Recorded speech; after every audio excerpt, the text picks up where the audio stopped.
The percent of allowable error? What do you mean, percent of allowable error? It's 15 minutes. Listen, the stream starts when I turn on the stream, not when I arrive. That's just, you guys gotta, like,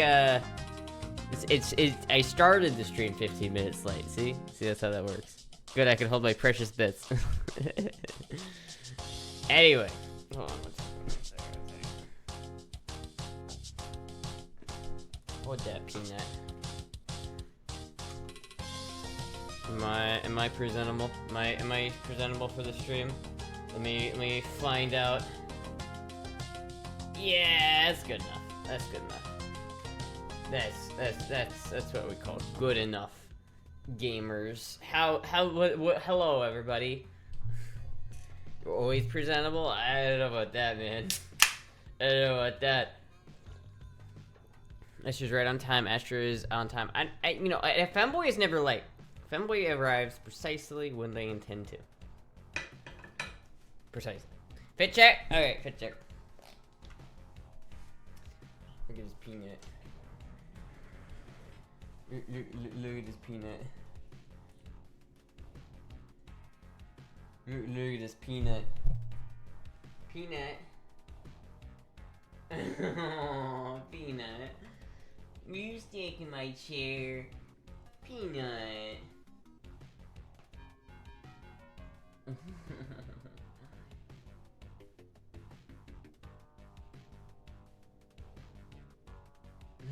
This guy's such big eyes. Alright, Peanut, I'm gonna scoot you over here for a second.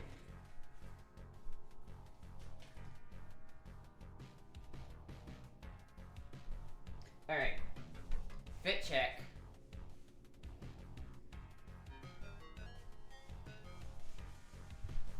Watch your way, I can just... Hell yeah, okay, so this skirt's pretty good. Yeah, I mean, it's pretty good. I don't know, chat. It's pretty good. It's got the back, whatever's going on here with the back. I don't know. It's got something going on. There's like, you know, there's something going on up here. I don't know. It could use like maybe a belt to break it up, but I think it's cute. It's got a good length skirt, you know, with the thigh highs. I think the kitty thigh highs really make it. The kitty thigh highs really make it what it is. Fit looking fire. Cute straw in full effect.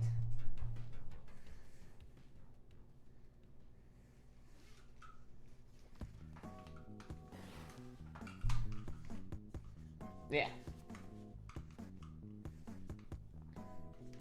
Icky would say you look like an old hag, but I like that look. Well, what the fuck? Why would Icky say that? Why does Icky gotta be so mean? Do you have matching sandals? I do have matching sandals, actually. Oh, I gotta get my new gun in the frame. This is very important. The new gun has to be in frame. I'm trying to sit down here, but it's very hard when there's a cat. I see that dislikes flower dresses. Well, I mean, listen here. Here's the thing about Icky. Icky knows like infinitely more about fashion than I do. So if I had to guess, I'd say she's probably right. She's probably correct on that one, since I have zero fashion sense whatsoever. Not a lick. You would never say that. My best color. I think this red, like, it might be my best color. Like, one of my best colors. It's like either this or like violet or something like that. I like this purple. I think this purple fits me, but, you know.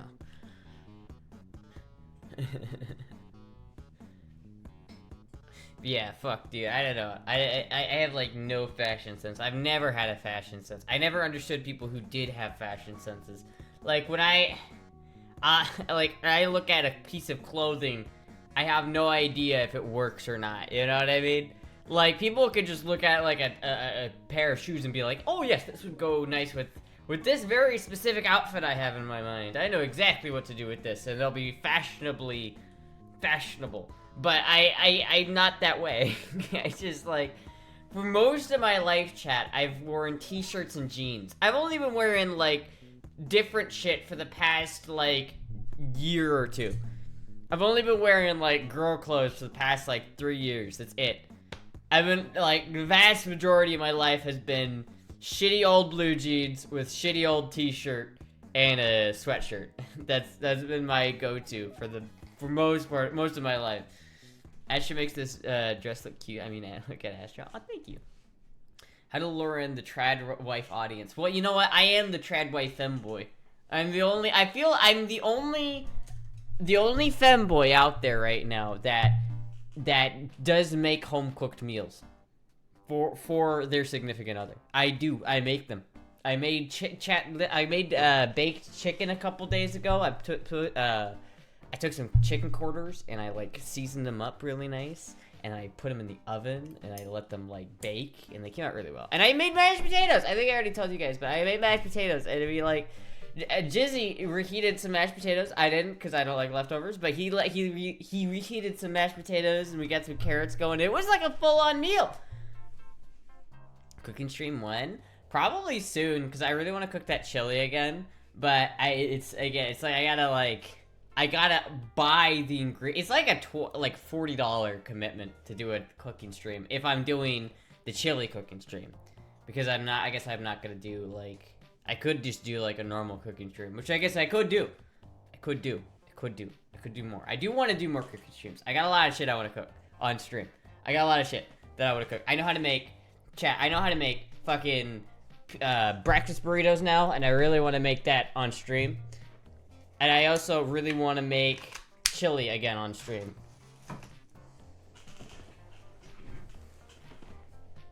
Get into can I assume the comfy position here? I must assume the comfy position. Sorry, chat. Hold on 1 second. Bear with me.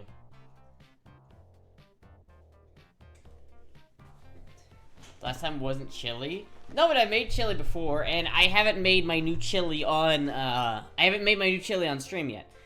I have been making it, chat. I made it at least twice. I've made my chili. Okay, and it's great. I love my chili. It's fucking. Rip the burgie? The what? Chili without beans? Chili is not chili unless you go to the 700-mile road trip to a restroom. Yeah, but beans don't necessarily create that. I feel like the thing that creates the restroom trips are the chilies. But even then, I don't know. Does your chili have diced tomatoes? No, my chili's a very bare bones chili. I don't even use chili powder, chat. I don't use chili powder at all. I don't use cumin. I don't use chili powder. I don't use beans. I don't use tomatoes. None of that shit. Chat, what I do. Last time I made chili. Let me walk you through the last time that I made chili. I need to like lock these wheels. Is there a way I can lock these wheels?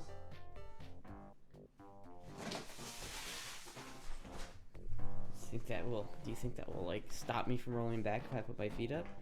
Oh my god, I think it will. Poggers, chat, we got it. Comfy position. Bland, you'd think it's bland, but let me explain to you what I did, chat. Let me explain to you my process of making this dish, alright? So, do not want to run you over. Yeah. Wait, hold on, wait a minute. I can even put the hat up here, right here. I put my feet on that, and now we're really good to go. Now we're rocking and rolling, chat. German chili is bland. I don't know what German chili is, but anyway, let me walk through you the process to make this chili that I went through, right? It's any more like just meat sauce. Well, listen, chat. Listen to the process. Listen to my process, okay? Anyway, what I did, chat, was I took some onions. I took a big Dutch oven, I took some onions, and I sauteed them in the Dutch oven, right? And while I was sauteing that in the Dutch oven, I took some bell peppers, or I took some chili. So I took, like, I think, something like 4 ancho chilies. No, I took, like, 6 ancho chilies, 3 Guajillo chilies and like 2 or 4 Navajo chilies, as well as I took a whole bell pepper, and I sauteed the bell pepper, but I roasted the chilies, and I steeped the chilies in hot water, and then I roasted the bell pepper, and I put all of that into a food processor with like 10 cloves of garlic, and then I fucking smashed that shit up into a paste, right? And then what I did, chat, I should add habaneros next time. I love habaneros. Anyway, next what I did, chat, was I took a big, like, flank steak. You know that stew meat, the kind of steak you get stew meat out of? It's like this thick, and it's just a lot of tough, fatty meat, right? So I took a big one of those, and I got my cast iron ripping hot, and I seared both sides of that steak before I cut it up. And then, I didn't cook the steak all the way, but I got a really nice sear on both sides, and then I cut it up into bite-sized chunks, and then I put that in the Dutch oven with the onions. And then I browned some ground beef, and I put that in the Dutch oven, right? So now I've got, right, I should welcome home ECK, what? Ghost pepper?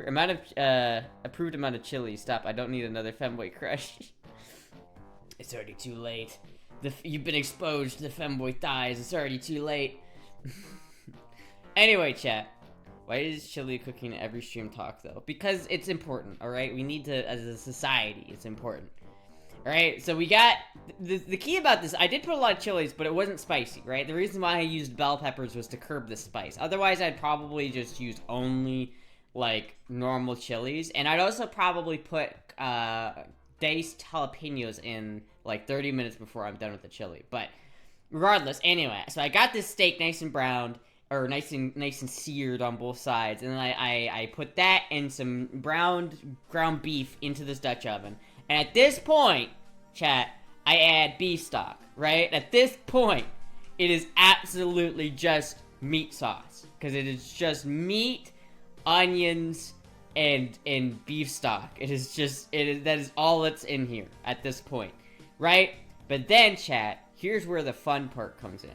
Then I add that chili puree that I just made. It's a very puree, so I add that in, mix it all up, right? So now all of my beef is covered in this really nice chili sauce, and I stew that for like 4 hours.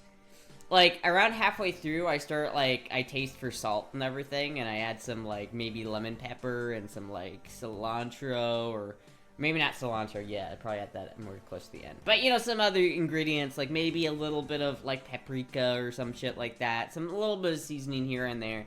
But, pretty much just simple stuff. And then I put, at the end of it, I finalize it with the salt levels. I, like, spray, like, 1 or 2 spritzes of vinegar in there just to kind of add some acidity.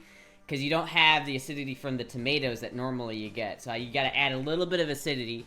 Maybe, I feel like next time I might put, like, squeeze a lime in there for that acidity. I feel like that would taste really good. I also think it would taste really good if I diced up some, jalapenos and put that in there at the last, like, 30 minutes of the stew. And I also think I want to try using, like, pork as well. Starting out wholesome. We'll see how long it goes. I'm so happy. More chili talk. I really have to hide sharp objects before I watch the stream. I'm so happy. More. Is that sarcasm I sense, Derek? Is that sarcasm? Do you guys not like my chili talk? I love my chili. Apple cider vinegar? No, it's just normal vinegar, white vinegar. Put some pickled dice finely in there for acidity. Some pickles diced finely? Ew. What? No, not pickles. Ew. Maybe some, like, pickled habaneros would taste really good. Or they need to eat hot again. I don't know. No. Hey, listen. Chili talk is important. Because if you guys don't want me to talk about chili, then stop spamming it in the pre-chat.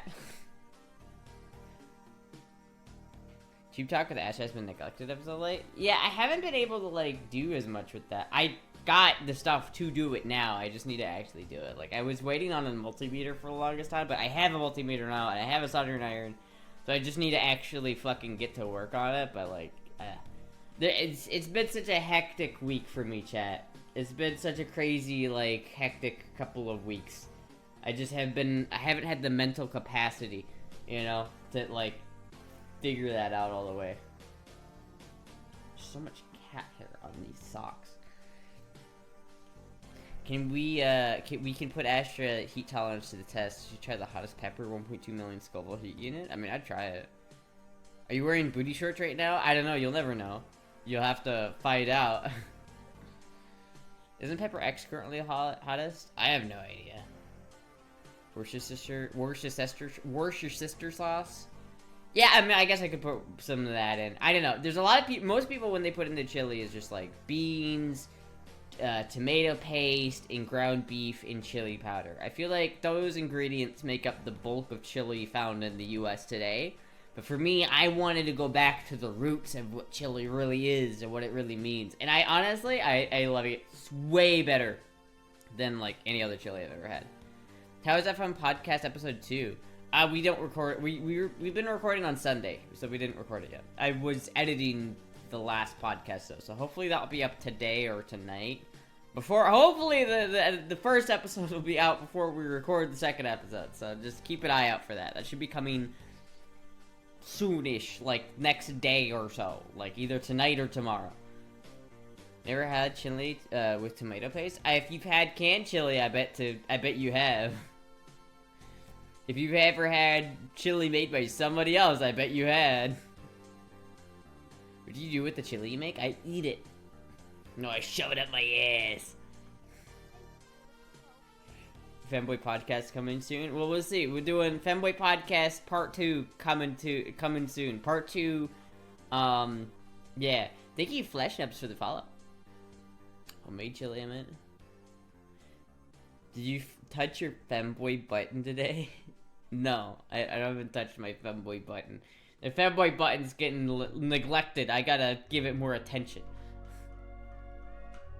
Tomato paste is not a common choice because of how thick it is, and canned tomato sauce or chunks is better, if I'm honest. I mean, a lot of people used canned tomato sauce or chunks, and that's fine. Some people do that. I know a lot of recipes online call for tomato paste. But regardless, I feel like tomatoes in general just don't... When you add a tomato to a chili, right, you're adding a lot of acidity. So it's like, it's kind of a similar flavor profile to a pepper, but just not quite the right flavor profile for a chili. Honestly, I don't know if I like tomato and chili. I think I don't. I think I'm gonna go, like... I love my name. I don't know... It is a good name. I don't know, like... Fuck, I forgot what I was talking about. God damn it. Listen. Tomatoes, not in chili. Beans, not in chili. But in a burrito, I can go for both of those in a burrito. Hottest soul chili I ever ate was dried red habanero, about 300,000 to 500,000 Scoville units. Hottest sauce was made by me with habanero extract. By the feel of it, it was able around 1 to 1.5 Scoville units. With scorpion pepper punch. I bought that sauce to a school outing back in high school. Someone almost killed somebody. What the fuck? Man, I don't know. I don't, like, try to, like, make my tolerance super high. I think it's genetic. Like, some people are better at handling heat than others. But, like, it's weird, right? Because my mom can't handle any spice. Like, none whatsoever, right? And so it's like, if I go to Chipotle... and I get her something, I can't get her, like, chicken. Because the chicken at Chipotle is too spicy for my mom. Meanwhile, I'm at the, like, the complete other end of the spectrum. And I'll make something, like, slightly hot to me, and Jizzy will be like, I can't eat this. And it's not like Jizzy doesn't have, like, a spice tolerance. It's like, Jizzy can handle some spicy food. I just have an insane tolerance. I just have a ridiculous tolerance. This is what happens when you drink hot sauce for too many years, chat. Chicken's too spicy. I like the tomato chunks with taste and flavor. Honestly, it's a texture thing for me. I don't like the texture, and I don't like the acidity of tomato. I think it does not work in a dish like that. I feel like the acidity overpowers the dish. Like, I can taste, like, the tomato, but the tomato flavor is not my favorite in a chili. I don't feel like the tomato flavor adheres to the chili sauce very well, at least flavor-wise. And I feel like it adds too much moisture, right? Especially if you're adding tomato chunks and not tomato paste, you're adding a lot of water to your chili, and it's just like now you're adding water to the chili, which you don't really want to add. Now you're adding acidity, like a lot of acidity, because tomatoes are acidic as fuck. And it's like I don't know, man. I don't know, man. You have a STS, space tolerance syndrome. I like hot stuff too. I go well on my barbecue. Most normal people can't eat.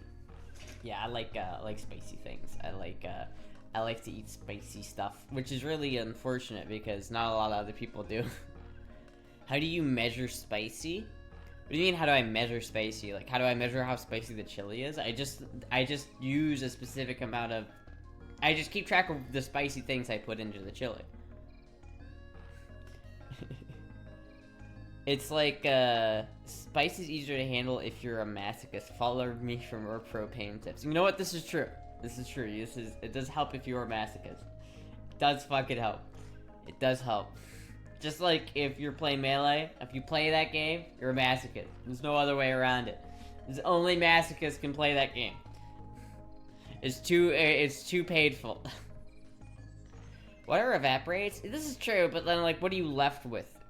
Other than a dried, or not dried, but like a dehydrated chili tomato. Like, if you were to eat, listen, if you take out the tomato, specifically a tomato chunk out of a done chili that's just a tomato chunk, and you eat it, I don't think the texture is too slimy, the flavor is not peppery enough, it's not smoky enough, and it's too acidic. I don't know. Have you seen Finster's dick? No disrespect. I have seen Finster's dick. I've seen it. I have seen it. It's a nice dick. It's I would say on a scale of 1 to 10, yeah. it's yeah. Chili talk is engine light talk. RB, TJZ, or rotary. something bean swap. Yeah, and you guys just want to keep talking about beans and like listen, I like beans, just not on chili. I like tomatoes, just not on chili. Twice my size? Oh, he said twice my size. Okay, guys, you gotta like listen. I'm not that small, okay? Like I'm like 5 inches or something like that. 4.3, is that what Finster was? Is it 6 inches? I think Finster's like gotta be like 6 inches. Oh, student, thank you so much for the $50. Thank you so much. Need you be up at 3 a.m.? I need to be up at 3 a.m. Have a great stream. That sucks, man. I hate to be up at 3 a.m. But thank you so much, Student 08, for the $50. Thank you so much. Prove it? Alright. Alright, boys. Gotta prove it. No, I don't know. Like, listen, I'm not going to argue. I don't have a big dick. I'm not gonna try and come over here and tell you guys that I've got some massive peen I'm packing, you know? I'm not gonna try to tell you that, but it's not like super small. Like, there are people out there who have like 2-inch dicks, you know what I mean? And it's like, if mine's small, then you're insulting those guys, man. Has there been a sock reveal yet? No, but there is one now. And if you didn't answer, if this question about safety shirts wasn't answered before, it is now. Twitch, those are safety shorts. Twitch, they are safety shorts. They are. I swear to God. There's a pocket. Is it on the internet? You could probably figure out the size from shit that's on the internet. Like, the imprint is on the internet. The imprint is on the internet, but not the actual full reveal. Like, no one, there's not a video of my, like, actual wang on the internet, you know what I mean? But, but there's an imprint of it. The cursed video is somewhere out there, and I know a percentage of you in chat have that video. I know a percentage of you have it. None of the huge dicks. Cute dicks are more appealing. You're rocking more than 2.5 inches. Yeah, I'm rocking more than 2.5 inches. I would say I'm probably... Okay. Well, I'm probably... Yeah, I would say I'm probably 5.5 inches. Here, Chat, a normal soda can from like here to here is 4.9 inches, right? I know this information because I've researched this before. But a normal soda can, like this Mountain Dew, a 12-ounce soda can, is 4.9 inches from here to here. Okay, my dick comes to about right there, so I must be just about like 5 inches ish. You know, just getting into that 5-inch mark. Is it stretching all the way to your navel? You mean my belly button? No, it doesn't. It doesn't reach my belly button. I'm not gonna lie and say I have a big dick, chat. I don't have a big dick. But, it's not that small, okay? Like, all things considered. I thought the cursed image was, the unfortunate skirt plus Walmart panty situation. No. No, that was... The cursed video is worse, unfortunately for me. The cursed video is worse. That was a different incident that I regret, but, you know, that was, you know... Sure it wasn't a monster can? Yes. Listen, I don't have a big dick. I'm not gonna try to argue. Listen, some of you know how big it is, because you've seen the cursed video. For those who have seen the cursed video, how big do you think it is? All dicks are perfect, bros. I mean, maybe. Most dicks are perfect. Some dicks are attached to assholes, though. And those are the dicks you want to avoid. 4 1/5? That's a low bar, man. that's a low bar. 4.2. Is that just a different way of saying 420? Because I'll take that. Big Femboy's great again. Makes every time someone mentions that incident, Astra cringes. I do, because it was such a bad incident. I don't know. Was it at least funny when that happened? Was it that unflattering? Was it as unflattering as I feel that event was? Because I feel like that event was very unflattering. 6.5 inches. Definitely not 6.5 inches. Definitely not 6. I don't crack 6. I'm fairly certain. Being Asian, listening to TikTok, or having to live with 1 inch limp and 3.5 max erect. See, this is what I'm talking about. Legends like this need to be recognized. My dick is not small because on average it is middle of the road. Probably. I don't know. The Esther's response to it made it entertaining.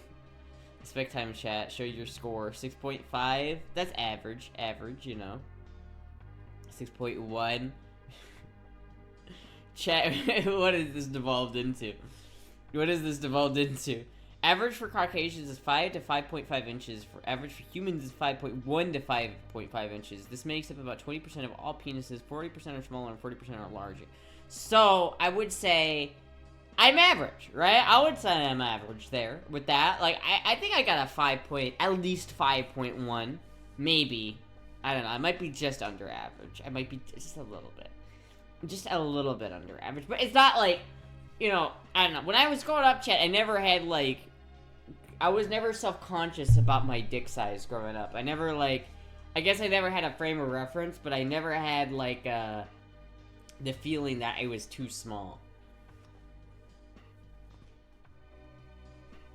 I do think that, like, nowadays, it might be a little small, but, like, it's not that bad. I cannot figure out my hair situation right now, chat. This is very unfortunate.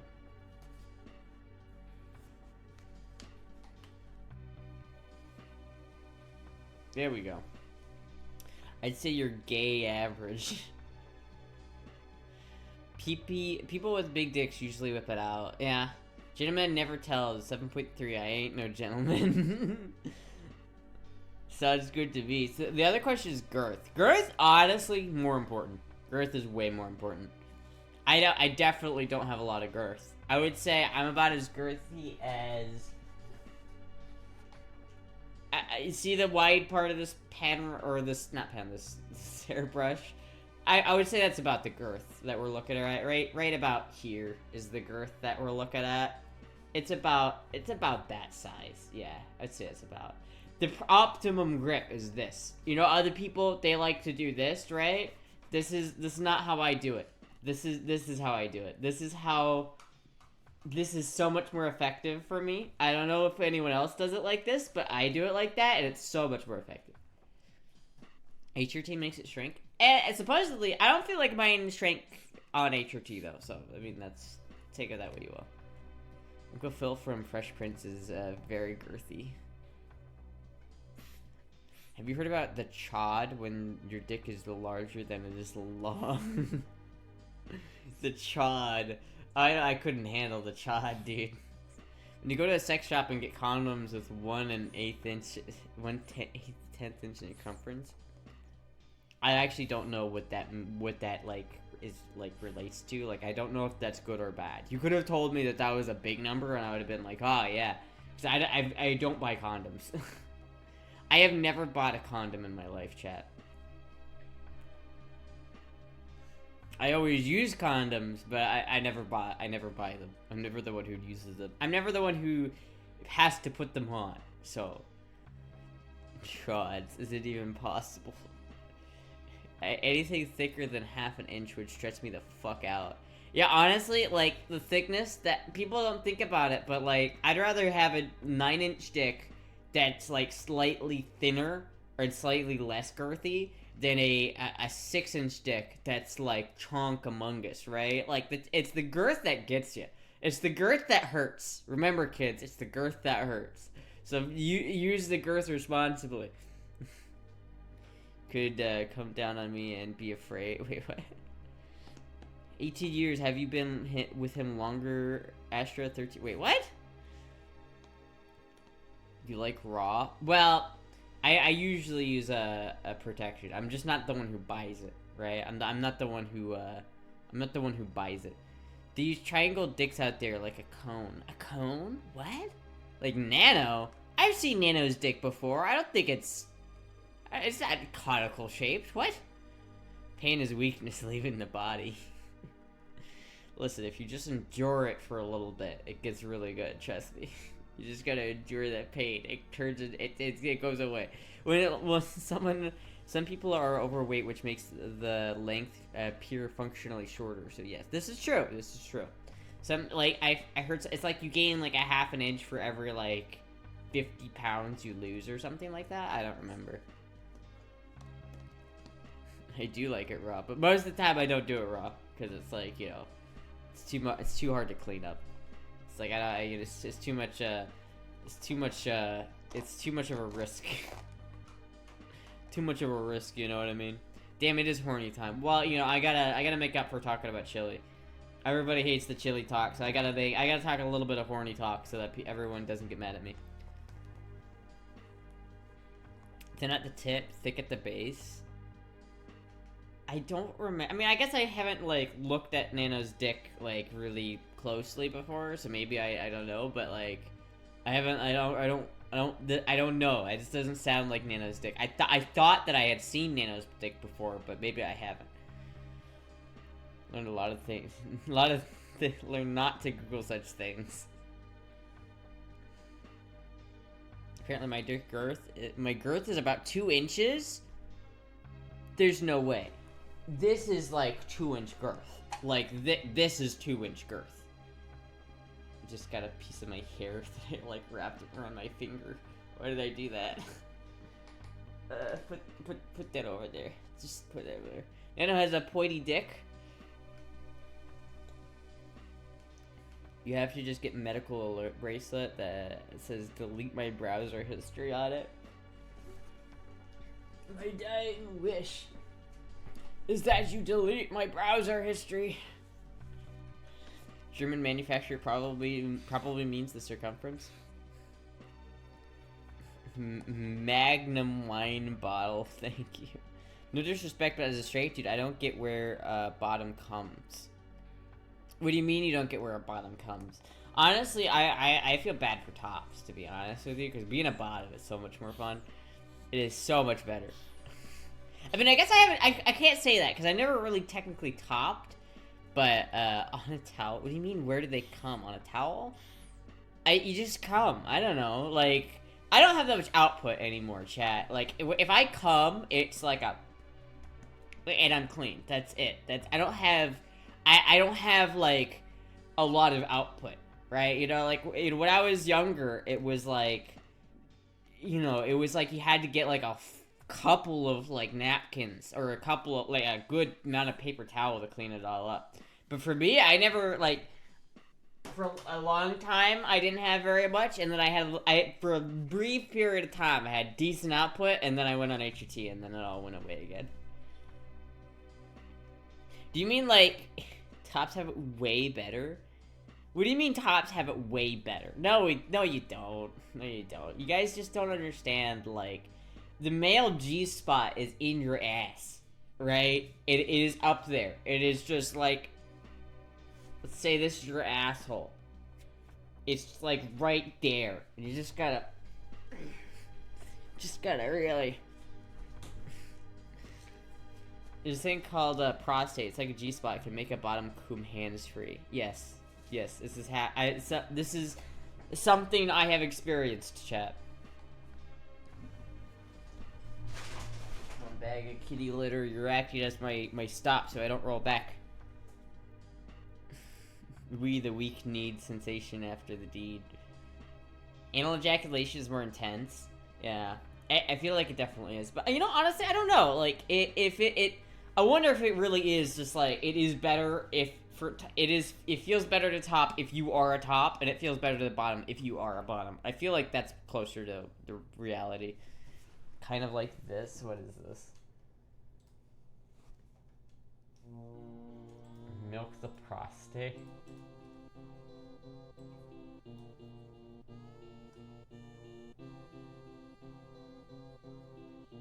Wait, what? Wait a minute.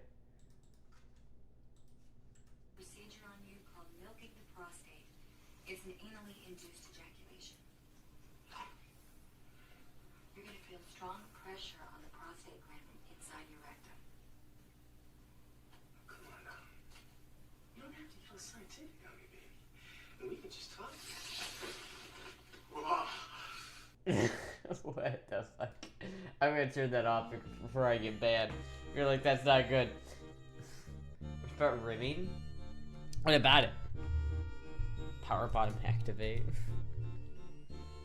But you could just come with the floor. Yeah, I guess so. You could just come with the floor. Like, I guess usually it doesn't matter. It's like, it's not enough to make a difference.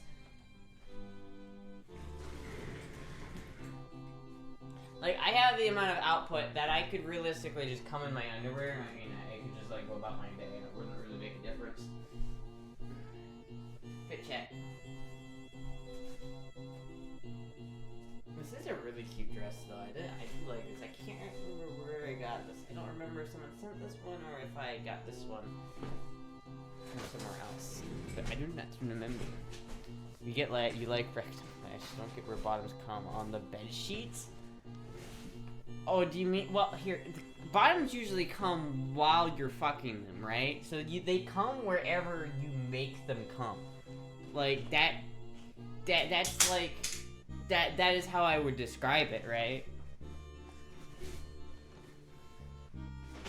It's like, if you make your bottom come on the bed sheets, they're gonna come on the bed sheets, right? If you make them come in the sink, they're gonna come in the sink. I don't know what you mean. Like, isn't that the whole point of being a top? Is you get to decide that? 40 millimeters thick. That's what, 1.5 inches. Jesus Christ. Redeem stretch. Okay.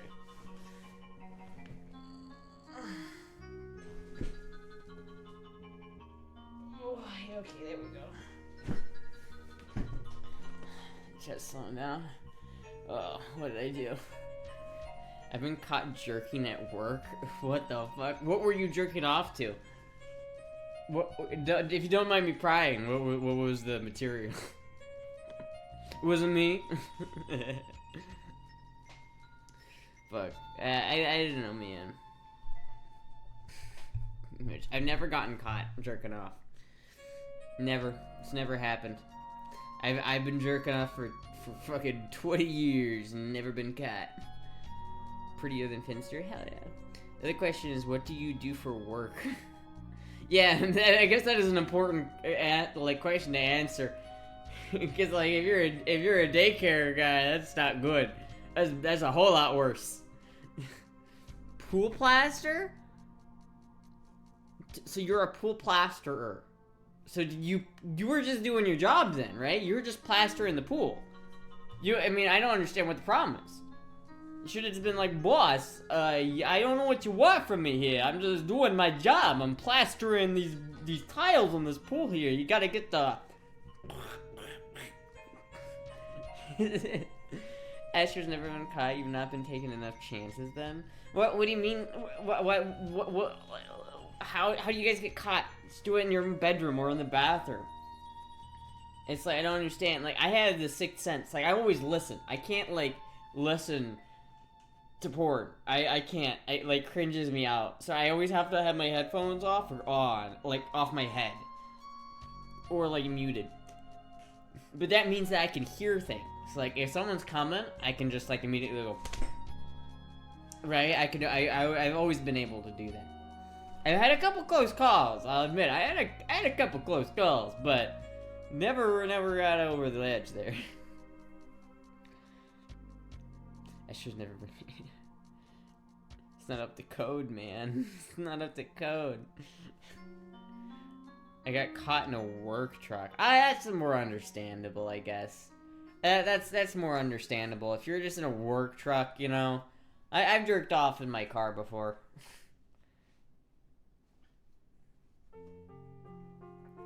That's more understandable, I think. I never locked my door before masturbating. Always funny when my parents barged in. You thought it was funny? That's kind of Giga Chad though. It's like your parents walk in and you're just jerking and you're just like, yeah. So, what, you want to join? You want to help me finish here? Come on. Fuck. You can't get caught at something you don't try to hide. This is true. You can't, if you don't try to hide it, you can't get caught with it. You just accept that. I thought I was sneaky, but the shoulder action gave me away. Fuck.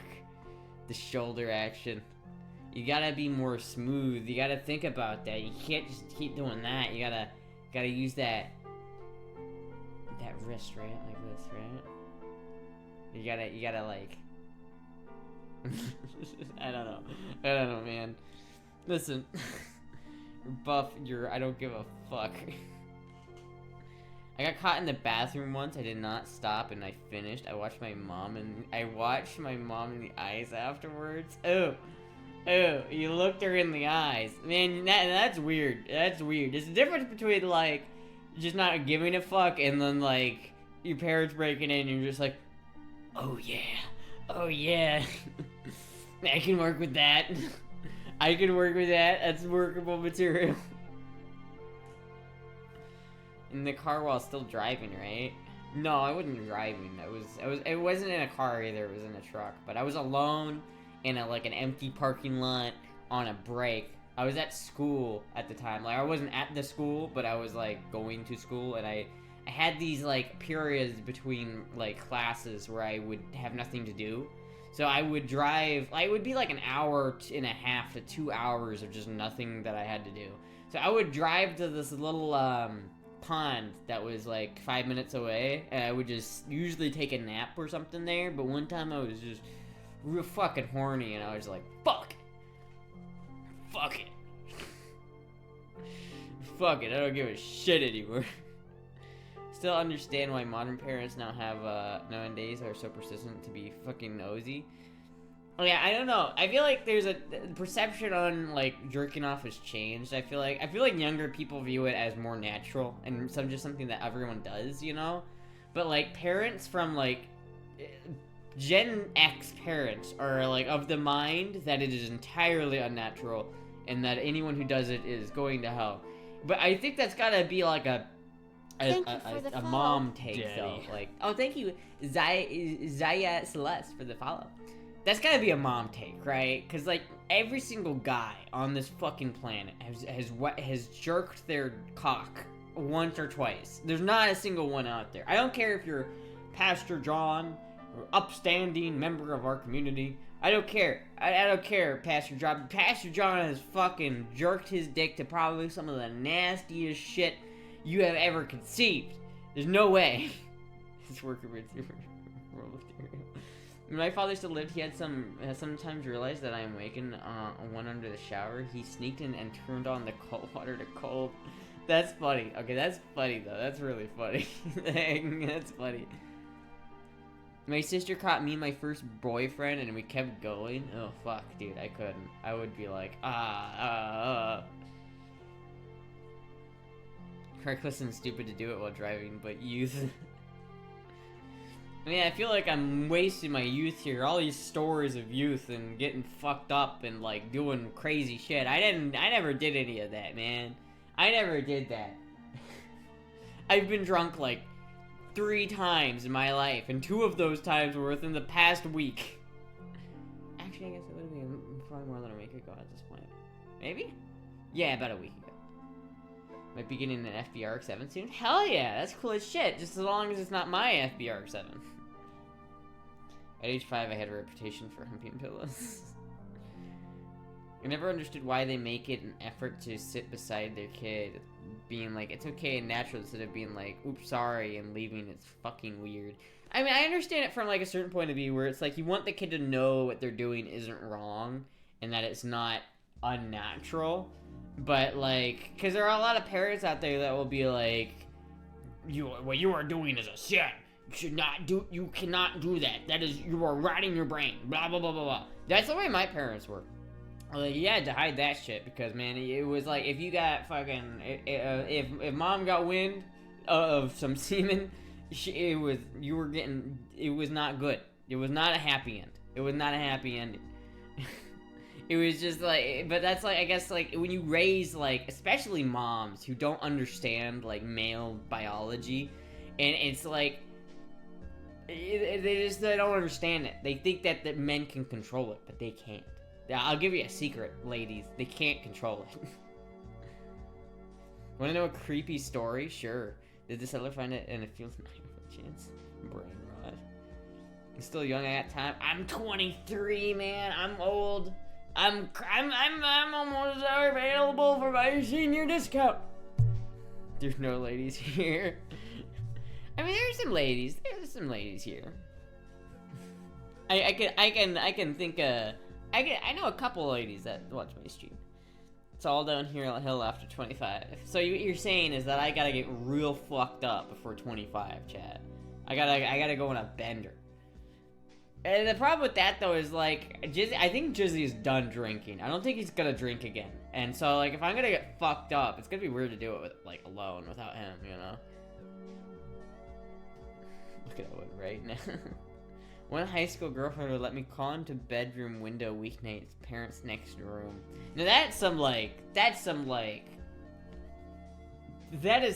classic 90s high school level shit, right? That's like fucking boombox outside, you know, hanging outside the window with a boombox.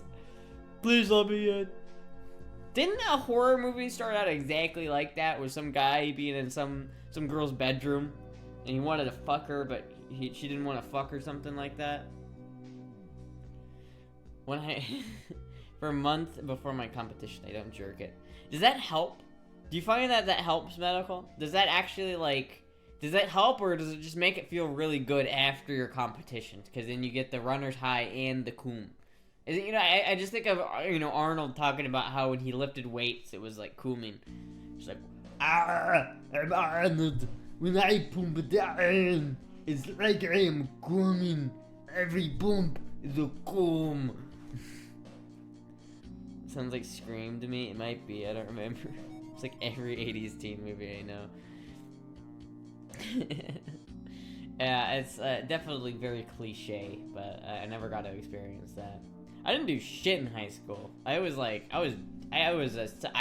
a neat in high school, chat. I was such I was a hikikomori, whatever that word is. Hikikomori, right? That's the most American accent I could have put on that word. You know what I'm talking about. I was a neat. Were you emo in high school? No, I wasn't emo. I was a nerd, like, probably just, like, kind of the autistic nerd. Because I didn't go to high school proper, right? I was homeschooled, chat. So I didn't go to high school. I didn't have the dynamic of, like, I was this kid in high school. Everybody beat me up in high school. Like, no, that didn't happen. I didn't have any, like, I didn't have a friend group in high school because I was homeschooled. Senior year is fun. Everyone does on Arnold. Put the cookie down. Arnold has said some questionable things. I know. It's funny 'cause he's got a funny accent. Makes me more motivated since T is coursing high. Does it really affect your T though? I've heard like arguments that it does and that it doesn't. Like I've heard that like not jerking off decreases your T, and I've heard that jerking off decreases your T, and I've heard that jerking off increases your T, and I've heard that not jerking off increases your T. I don't know. I honestly have no idea. Because like all the no fat bros are such pseudoscience that I have no idea how much of it is real or not. They're just like, yeah, dude, stop. It's like, trust me, dude, it's just porn. That's a whole problem with your life, man. It's like, it never is. It's not ever the solution. It's never that simple. It's never, you're just like, a couple people who were too fucked up to like, accept that they had a problem. So they just pretend that everybody has the same problem as them. No way jerking lowers T. Abstaining apparently supposedly increases T. But does it? I don't know. Posture check. Posture. I think Arnold has done naked weightlifting with other men. That's kind of based though. That's probably the most manly thing I can think of. Not a woman in sight, just man muscle. Ooh. It's not a coincidence that most cults control people by controlling their sexual practices. Yeah. I don't watch porn, but I still jerk off every other day, right? That's the most normal way to do it.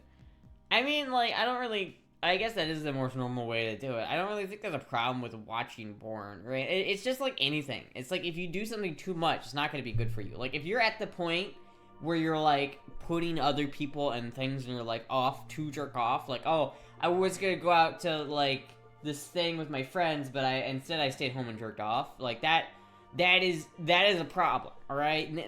That's how you know you've gone too far, where you can't like put it off to do something else, right? That's just being down bad, I guess. Wish femboys existed then. What do you mean, femboys don't exist? Do I not exist? Am I a figment of your imagination? Am I a figment of my imagination?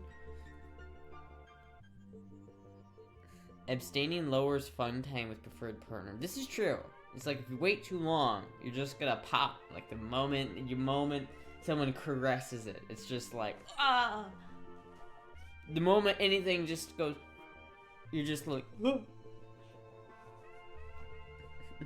That is the one thing about like taking HRT that I will say, and this might be TMI, but it is so much harder to jerk off now.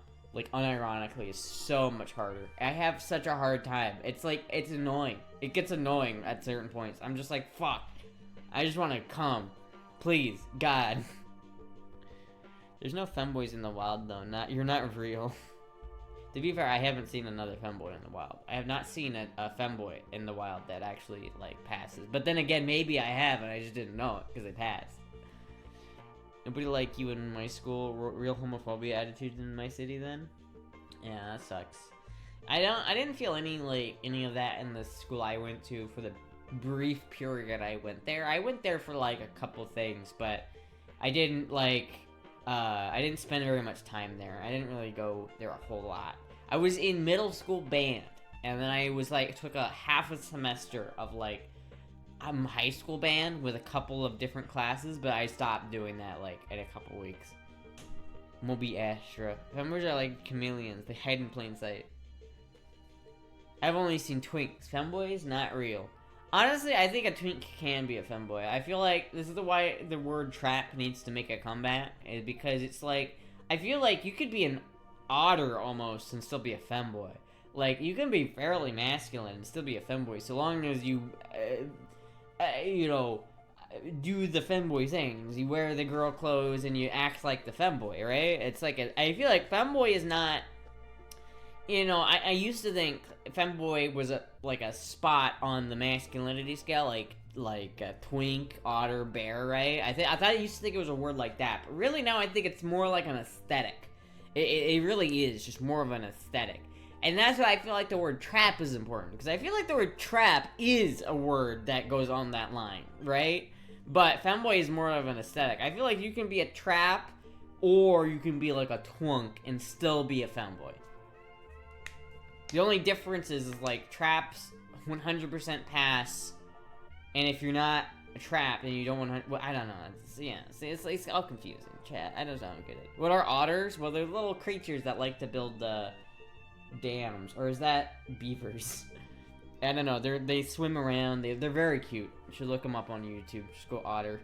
If you really, they're very furry and cute. So if you look up on Google, furry otter sexy. You'll get it. You'll get it right. It's immediate. You'll just get all the results. All the results. Twunk, I'm clocked. High school was a Catholic all-boys school, practically farming all types. I feel like I would get destroyed at an all-boys school. Like if I went to like if I did a 21 Jump Street type of thing where I went to a high school undercover, but it was an all-boys high school, I would be fucked. Search otter on E621. Oh no. Oh no, I wish I didn't know what those... I wish I didn't know what that was, but I do. Hey Nano, have you ever been on E621? Traps are femboys, okay, but there's 0% of people that are out there, which is why I think you're a psyop. Okay. I mean, it's fair. It's fair. It's fair.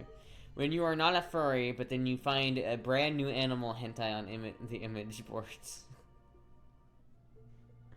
What? What? What?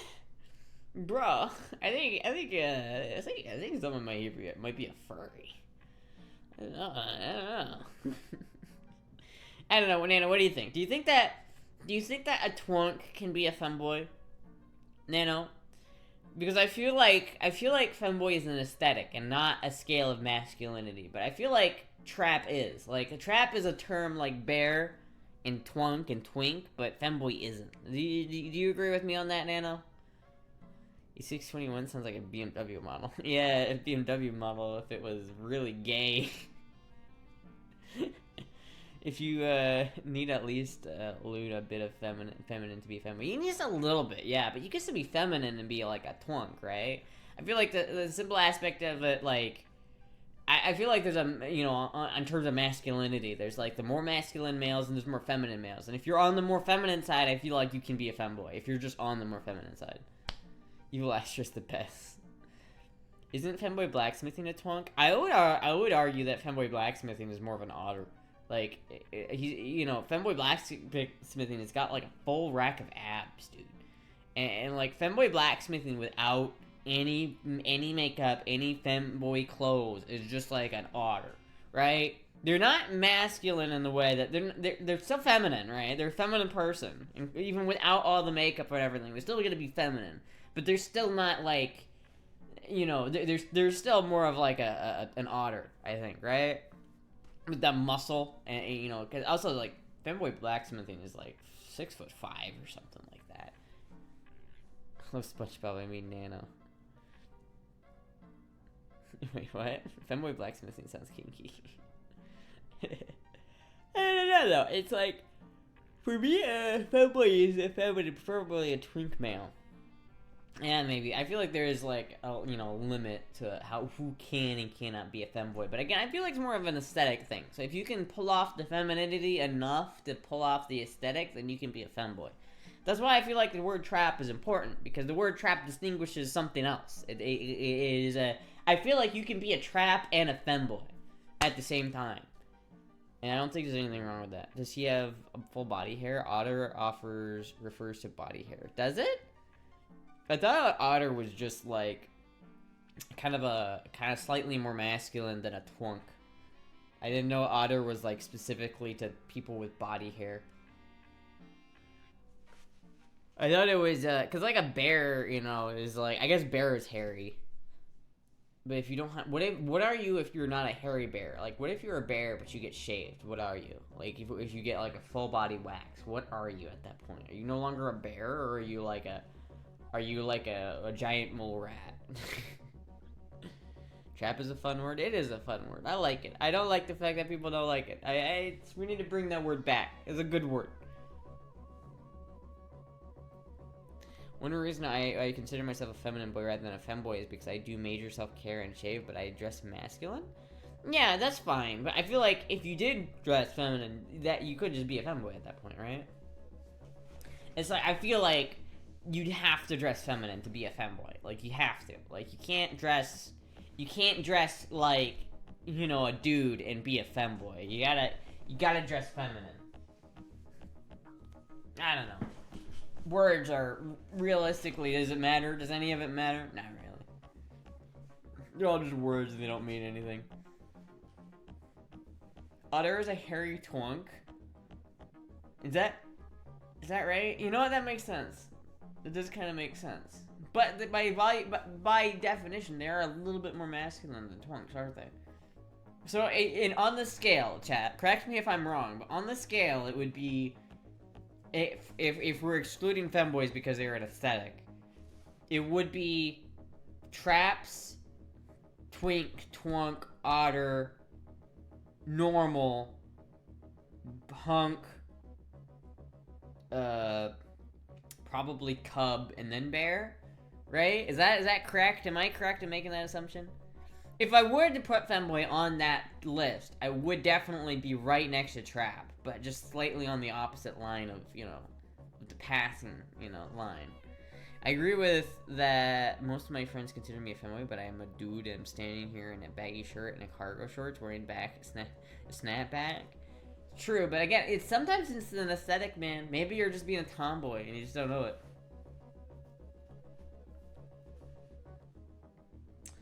My name is Cuddle Bear. I don't have any hair on my body except my head. Interesting.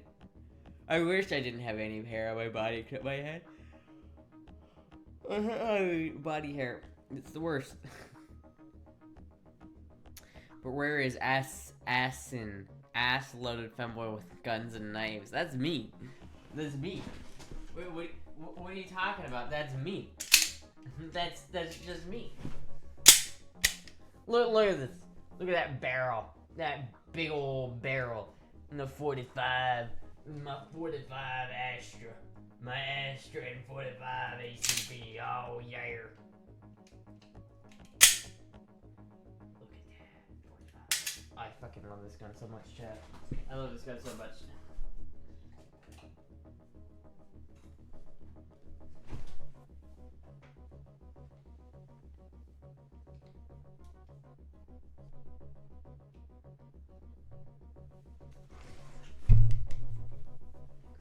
No body hair and pretty femme, that'll do. How many mags did you get with that? I got 4 mags with that. That's pretty good. I mean, I only have the one.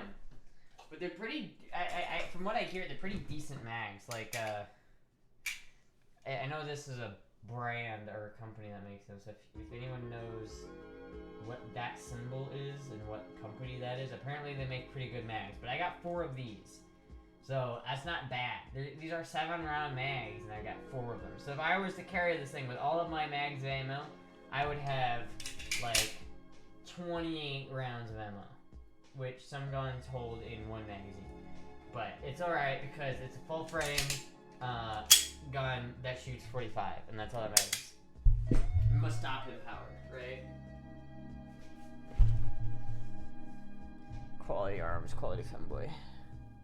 4 mags, hell yeah. It was a good deal. I got a good deal on that. Have you had anything to eat today? I had an egg.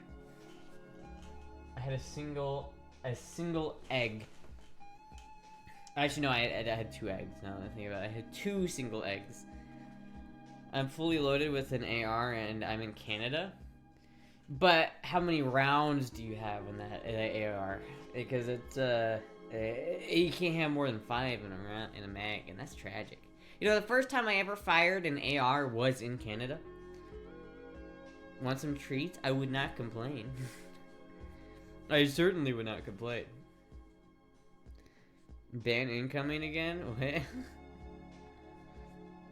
I only have 8 shots, so bad guys will have to share, as Deadpool would say.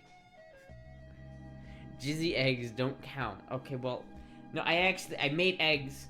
I made eggs this morning because, yeah, I was hungry. I was really tired, and I didn't want to make anything, but Jizzy was like, make something, and I was like, okay. So I made eggs. Just 2 eggs, that's not enough. That's more than... Listen, femboys are a different species. We don't need the 2,000 calories a day thing. We don't need that. We just need a couple eggs a day. You know what? I think I have gained like 2 pounds though, chat. I think I've gained a little weight. So it's not bad. Ate the same egg white omelet with reduced fat cheddar cheese every day. Shit is banging and only like 200 calories. That is not bad. That's not a bad amount of calories. But I do want to learn how to make proper omelets. Like, I really want to learn how to make proper omelets.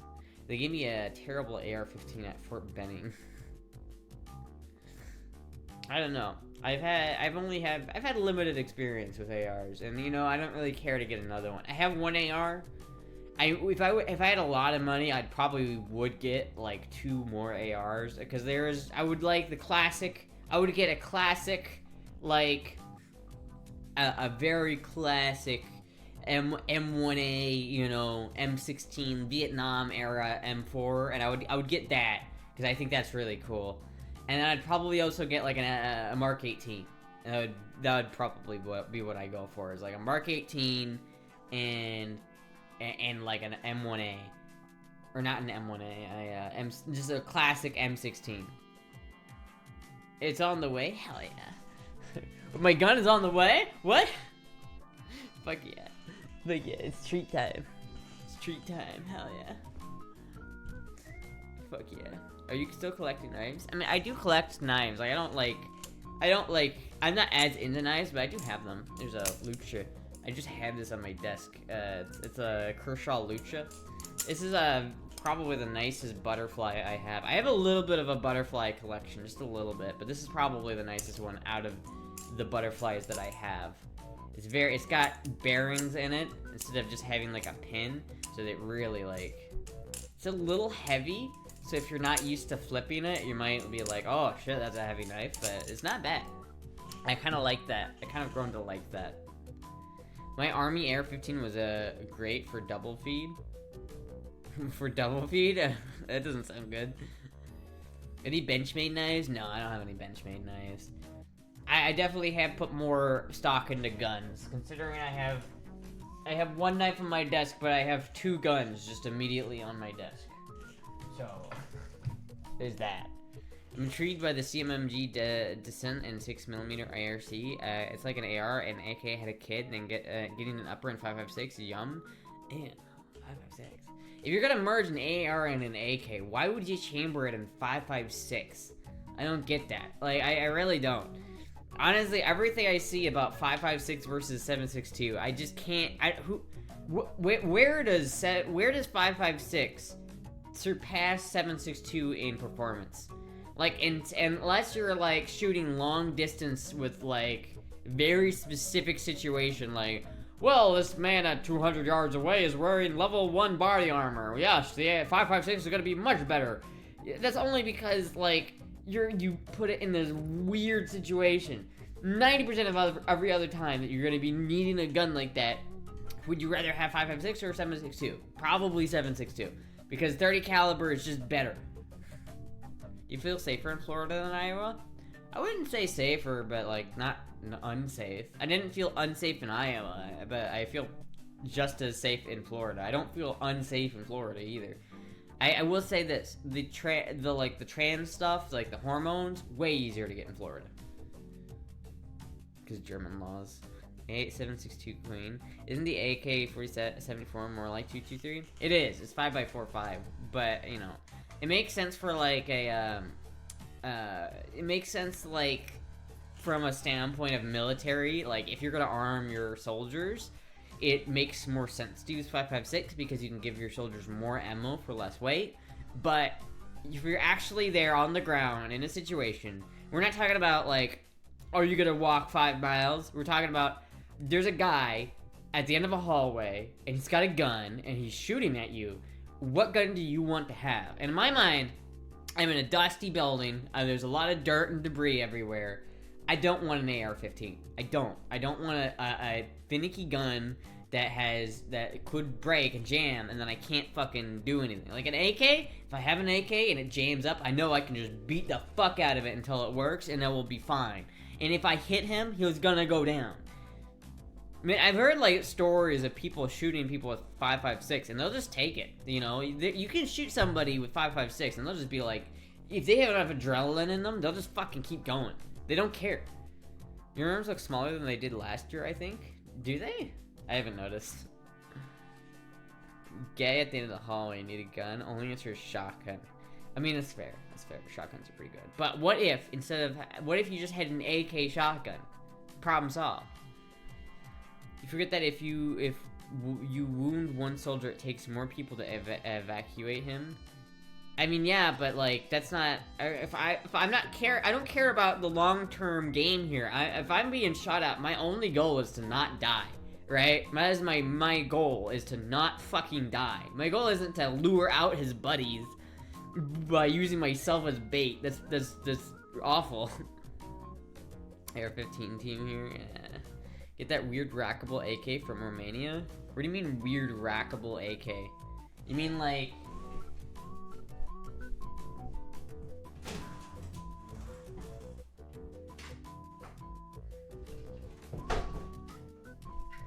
You mean like this weird rackable AK? You mean like this one? Watch your 10 incoming, he already knew. You already knew. You already knew it was coming. Listen, the RPK is downstairs. I can't get it. I mean, I could, but it's in its case. I need to unpack it. I just want a basic shotgun and a Colt 1911. Yeah, you know, that's fine. I wouldn't go for a 1911. The only reason why I would get a 1911 is for the history. I wouldn't get a 1911 as a shooter. It's too old. It's too old. When gun cleaning stream, whenever I get the gun cleaning supplies, I believe they are at the post office, but I have to go get them at the post office, so. And then it's like, yeah. I also gotta pay the post office, like, bill at the end of the month, and I have no idea how I'm gonna pay that, but we'll see.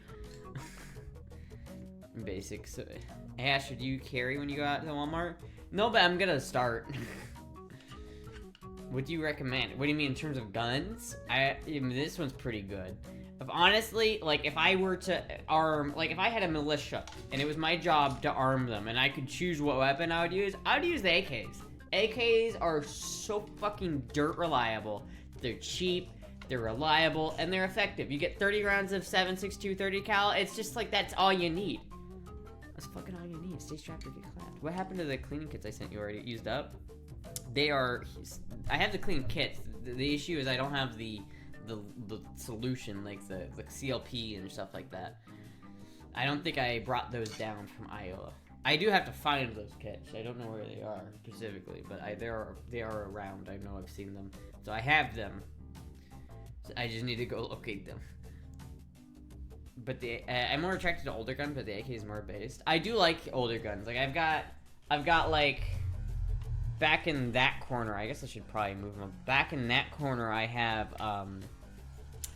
whatchamacallit? I have an Arasaka Type 99, and a Mosin, and a Mannlicher. So that's pretty cool. In the militia in the US, you want to arm with ARs because most common around is scavenge. Nah, I would say that's not even true, right?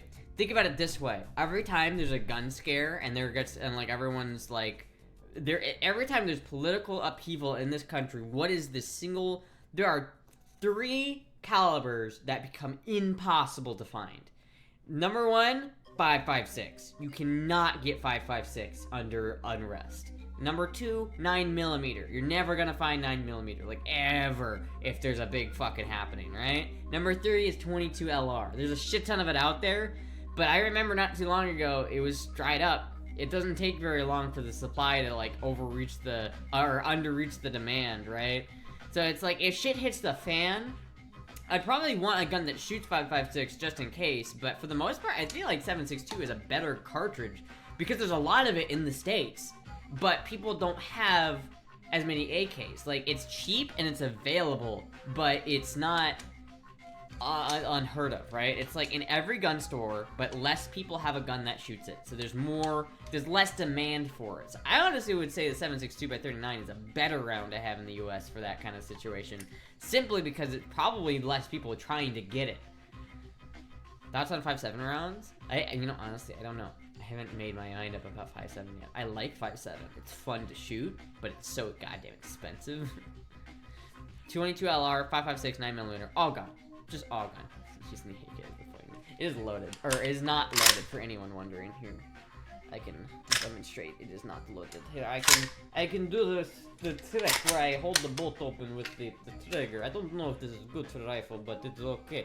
I stick my finger in the chamber to demonstrate it is not loaded. Blech. Damn. Close enough. 50 cents per round isn't exactly what I would call cheap. I mean, how much is fucking AR ammo? Like, I fucking saw a box of like 20. I saw a box of 20 rounds of 223 for like $25 at the gun store the other day, which is $1.25 a round. So I don't know, man. It seemed better than 5.56 that I can find, if I can find it. I don't know. It's like it's cheaper than like other rounds, right? It's not like the most cheap round of ammunition you can get, but in terms of rifle cartridges that are realistic, I feel like it's pretty up there. Because what other options do you have other than 5.56? 5x45? You're never gonna find any of that. That's not gonna be anywhere. No one shoots that in the States. Hydrate? Yeah, someone said I didn't have Mountain Dew. Little did they know. $1 in ammo almost cost in Canada. Bro, you had an SKS? SKSs are cool. I've always kind of wanted one, but I've never really needed one because I feel like I had this, so I never really had a big desire for one. If I get an AKM or a Descent MK47 and 7.62 sooner, I'll still have to sell my SKS45, and I can't get a G3, HK41, HK91, HK21 clone. Silly German laws. It's just a silly. It's a silly and a danger, yeah. Such silliness going on. Such silly. Precious Mountain Dew. I have a gun for everything. You can use whatever you scavenge. I mean, honestly, like, it's kind of what I'm going for at this point. I mean, that's part of the reason why I wanted this Astra so badly, is because it is in 45, right?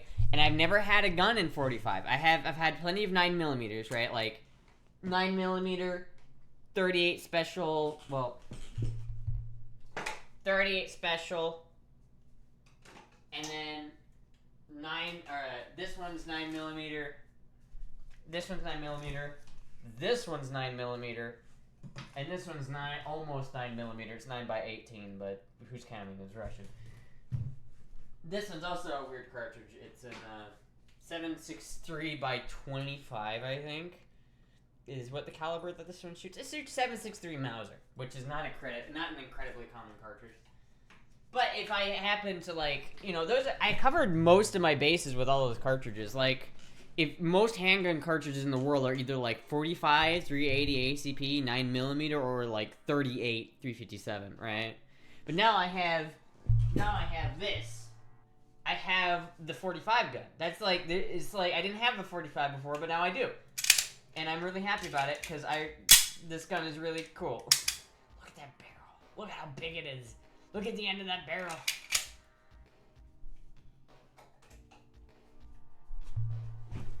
You're dangerous. You go to the range since you've been to Florida, though? I did recently. I went to Florida. The reason why the AK or the RPK is not up here is because it's in its case after I took it to the gun range. We did go shooting, so yes. Just show up your hips. It does. It's pretty nice. Got kind of lucky recently. Most people have been tipping me in ammo. That's not bad. Do you have any snipers or precisions? I do. I do indeed.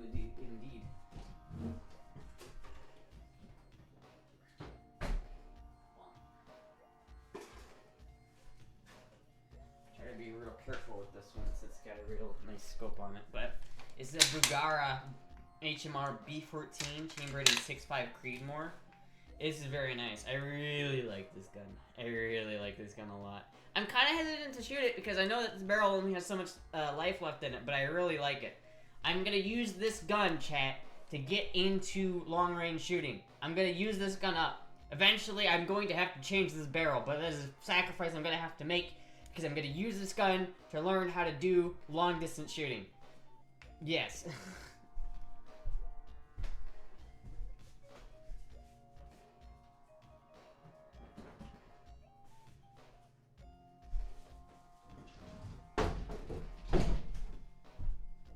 No pink gun yet? Did someone say there's no pink gun? Did somebody say there was no pink gun in my collection?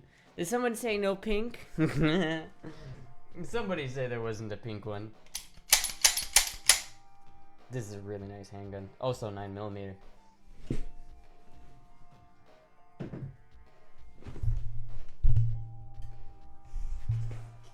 Yes, upcoming range vid. It is coming. Prefit barrels aren't too hard to find, I think. Yeah, I mean, I should probably pick one of those up before too late. I might, if I can get like some, like if I really do kind of want to get. Oh, thank you, Taylor's off for the $20. Thank you so much. You're not drinking enough Mountain Dew. You're not drinking enough Mountain Dew. Oh shit! I had the speaker on the whole time. You're getting double background music. You're getting double Mountain Dew. You're not. I'm not drinking enough Mountain Dew. No, I'm not. Chat, I had like a drought of Mountain Dew for the past couple days, and I was like struggling. It is like, I am fully aware I am addicted to Mountain Dew. If I keep up with the tempo, I'm going to need to change the barrel on my Bergara in about 10 to 15 range trips. Damn. Yeah, I should probably get a new barrel. I want to buy a couple barrels just to have them for it, just so that I have it so I can just use it, but... Shoot it, Astra. I have almost 3,000 rounds of 6x5 or 6mm Creedmoor out of barrel. It's still pretty accurate. 6.5 Creedmoor should last a little bit longer round count wise. Bug it. 6.5 is good for about 4,000 rounds, if I remember. I've put about 50 of rounds through it so far, so I've got a while to go before the gun needs a new barrel.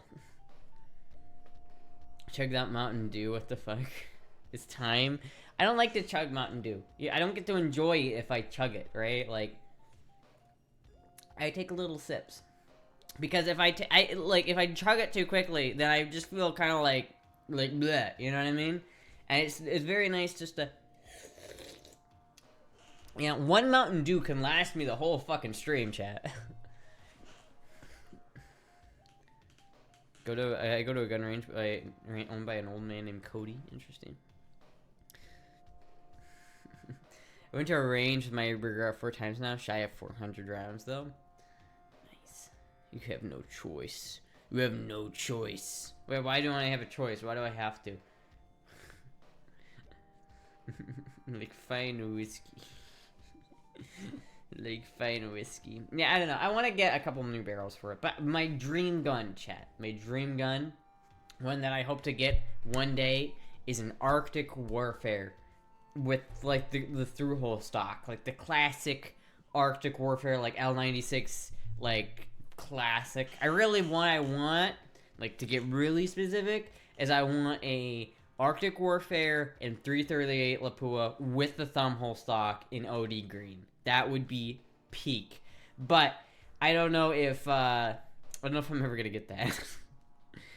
Our Accuracy International Arctic Warfare Super Magnum. That is the gun I want. That is it right there. But I don't know if that's ever going to happen. Because that is like a $15,000 gun. Thank you, Tracy, for the $50. Thank you so much. You're supposed to ask. Can we have some girl voice? Yes, you can have some girl voice. Please have some of the I have stage 3 leukemia and I've lost all my hair. Can I borrow some of yours, Mommy? I'm really sorry to hear about that, but no, you cannot have any of mine. It's mine. You cannot have it. Right, you can't have it. I am really sorry to hear about that, though. That's fucking awful. But, no, you can't have my hair. I have nightmares about losing my hair, chat. Like, I've had, like, a good bit of nightmares about, like, having my hair cut. but I wouldn't say no to an AI Arctic Warfare. I mean, yeah. Now it's the AI AXSR. I know. Because what I want is not the most recent production, right? I don't want the newest gun they make. I want an older Arctic Warfare. Because they don't make them with the through-hole stock anymore. Which I don't... It's not really a problem. Like, it doesn't need a through-hole stock. I just really want it for the aesthetic. You know what I mean? For sale in Australia. Have you seen the AK-50? Of course I've seen the AK-50. I love Brandon Herrera. Oh. Is one for sale in Australia? But this is it, chat. This is the gun. This is my dream gun right here. Let's see if they have one. Arctic Warfare. Because most of the ones you see on, like, Gunbroker are, like, these ones. Which are, like, new. But they also don't have the thumb stock. They have just the normal... stock, which is fine, but like that's not what I'm looking for. What I'm looking for is something like this, where it has like the proper like stock. I'm not sure. Oh, this is the 50 BMG one. Fuck. Technically, that's not even what I want. Honestly, that's not quite right. But I would take that. It's not fucking. Yeah. They have an airsoft one. What if I just do Accuracy International?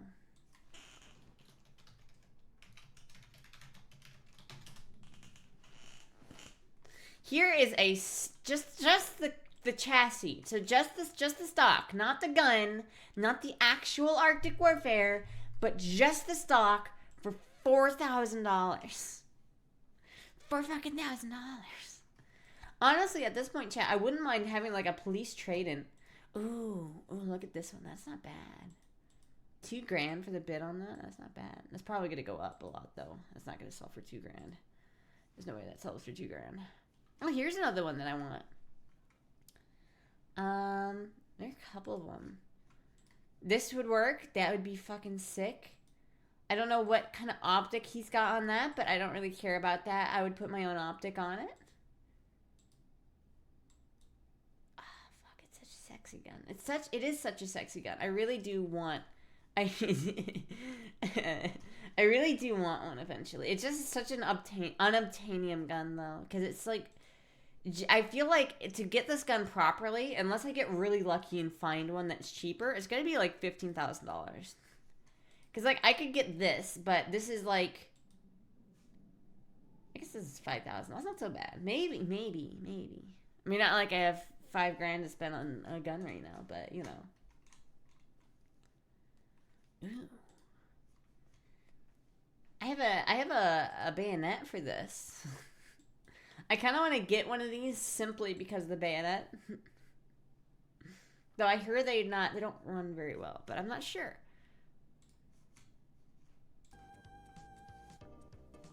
That's the chassis I need for my MK13 mod 5 build.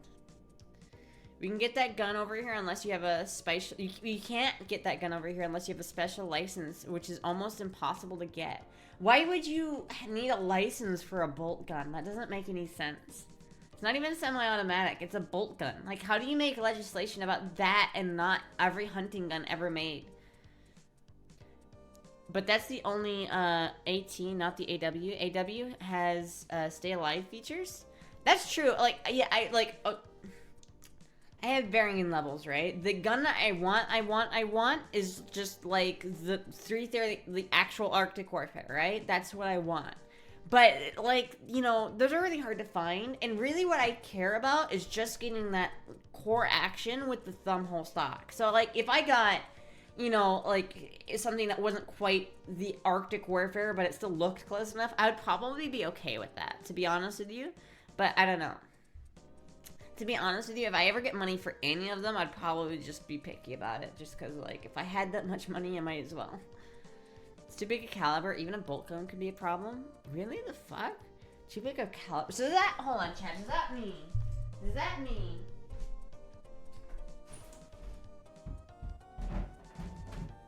Does that mean, chat, that I would have to have a license for this gun because it shoots 7.7 Jap, which is, I think, a little bit bigger than 308? Like, is that real? That you would need a license, a specific license, to have this specific rifle?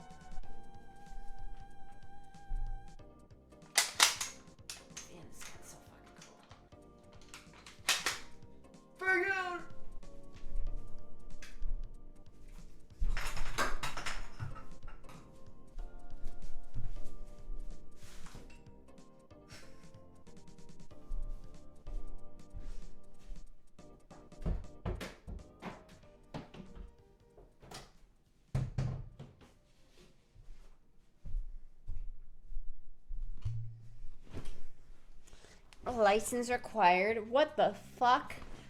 Why would you need a license required for a fucking... How do you guys have hunting guns? What do you guys use to hunt over there? Just 12 gauge? Is that it? Some doctor would say that went in pretty easily when Ashley does her first prostate exam. Man, I don't know if I ever want a prostate exam. You know, since I take estrogen, I'm at a lower risk for to develop prostate cancer. It's funny. I cannot believe that you know, I just forget. Germany is a different country. In Germany, cards, weapon purchasing ownership card. Interesting. Wow, it's so sad. I kind of want to go over to Germany and like take a trip. Like I want to go to Germany anyway, right? To take a trip there and to see Germany. But when I'm over there, I'm 100% gonna go to like a gun store just to gloat. I'm gonna go into a gun store and just be like, "This is all you can get."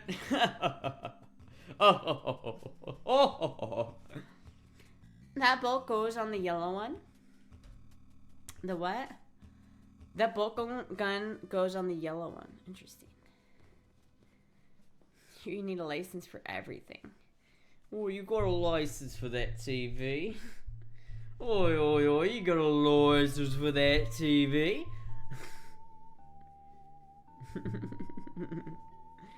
Yeah, I mean, an AK, AR, or 9mm, or that Astra goes on green one, which has more restrictions and regulations. So okay, so the bolt gun would be a yellow card, but the AK or the 9mm. So this would be like the green card, which is not used to immigrate to this country, but is to allow you to own a more tactical gun. I don't know. Even with that, I don't think this is legal because it's got like 12 round mag. But man, look at this mag. It's starting to get some like surface rust. How do I clean that off? Like, there's some, like, surface rust on here. Like, I've been hearing some problems with the SIG, like, the SIG mags and them doing this, and I don't know how to fix it. Because I don't really know if it's a problem or not, but I don't know. It's just kind of weird. It makes you look at the actual SIG clone I have and be like, damn, this gun is, like, 2 decades older, and the magazines look like that. Brand fucking new.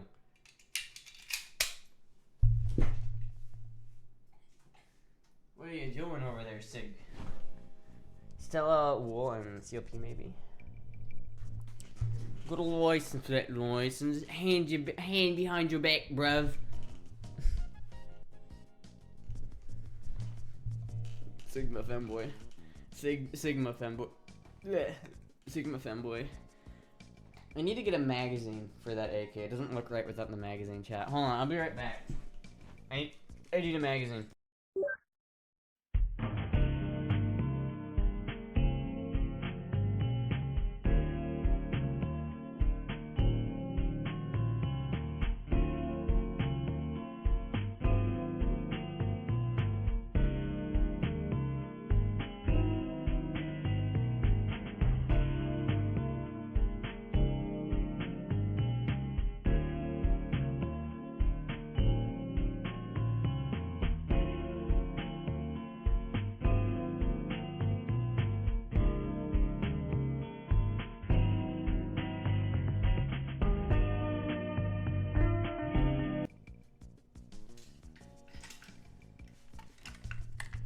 This is an empty mag, by the way, just for anyone who's curious.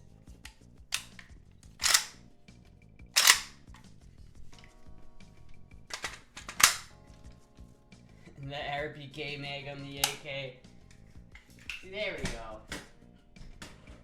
That looks better. That looks proper.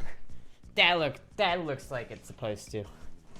I'm working with a German gun in jurisdiction since 2006, bro, I tell you. Some good music, I know. I like the waiting music. There's a bunch of gray area loopholes. I mean, that's the way it is in the United States too, though. Astra crying for her Bruder and Schwestern in Deutschland. I mean, I don't know about that. I mean, wait. Schwestern? Isn't that just Schwester? Isn't it supposed to be Schwester to be sister? I don't fucking know. I don't know. I'm not that good at it yet. Where are my guitars? There's one of them. The Les Paul is right there, which I need to play.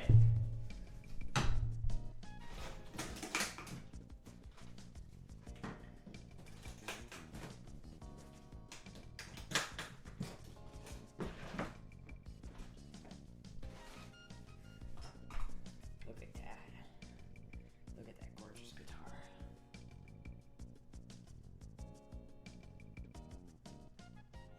Yeah, it's fine. We're good. I need to restring this chat. I need to, hold on. Wait a minute.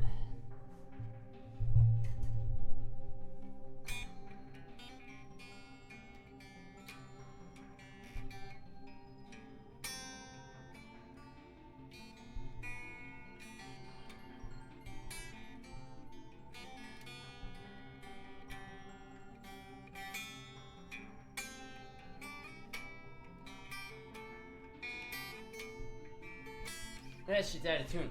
But yeah, guitar. Guitar. Yeah, I'm really dying to play guitar more. I need to get another audio interface so that I can just have a guitar downstairs and then I can just like, you know, plug it in and play it downstairs instead of having to like come up here to play it, because it's like, it's too much of a barrier. Country girl, take me home to a bed. Use the plural of Schwester. Oh, I don't know yet. I haven't gotten that far. No caca. West Virginia. Mountain mama. Take me home. A country road. I like the minor version of that song. Have you guys ever heard the country roads in like A minor? It turns the vibe way around.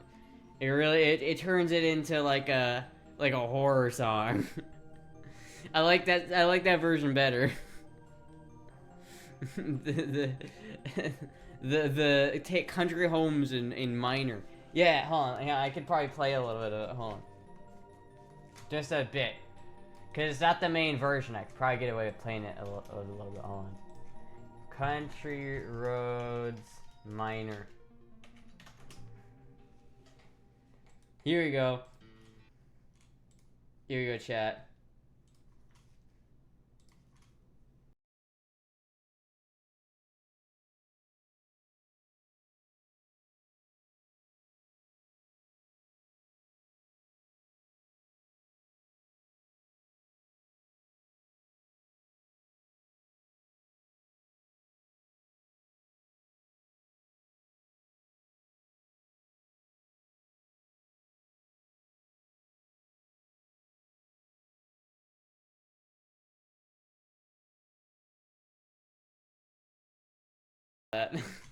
That's probably as much as I can do before I get a copyright strike.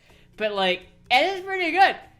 That's pretty good. I like that version of the song. You know, honestly, I enjoy that version more than the normal version. I will say. Don't stop it. I can't play it. I can't play it. You gotta go find it on YouTube. You gotta go like watch it yourself, because I get copyright stricken. The copyright lords are gonna come down and bestow upon me pain that I've never felt before. Had late Johnny Cash vibes. A little bit. It was like, I love that. It sounds so cool. I fucking love it when like you take minor songs and they sound better. Like, you know what? I'll say this. We're gonna talk about music. The end of Evangelion, which I have not seen by the way, so please don't spoil it for me, has a song, and it's called Komm Süßer Tod, which I mispronounced that, but it's German for Come Blessed Death. And it basically, it's a song written by Bach in like whenever Bach was alive, and they covered it for that. And it's probably the best cover I've ever heard because of how unique it is and how interesting it is and how it's very clearly a cover, but you wouldn't know it just by listening to them side by side. You have to listen for the chord progression to be like, oh yeah, that's the same chord progression. But I way prefer the original one. They turned a very somber song into a very upbeat, like, happy song. Depressing ass lyrics, but like, it's in a major key. And I thought that was musically impressive, but I don't like it as much. The original version by Bach is fucking goes so hard. If I could, chat, if I was rich, like if I was like super rich, I would own a big ass house and I would put a big ass organ in that house. You know, like the kind of church organ where it's like the whole fucking like amphitheater is filled with pipes coming out from one, you know, like I feel like that, man, I love that vibe. That big organ vibe, you know? Like, I just want to play some, like, Majora's Mask music on that, you know? The classic rendition. This is a great rendition. I love this rendition.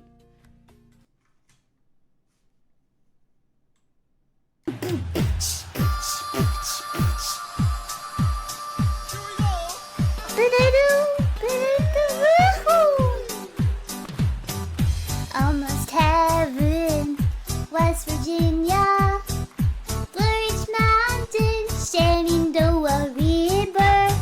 I like the, what does it call it? The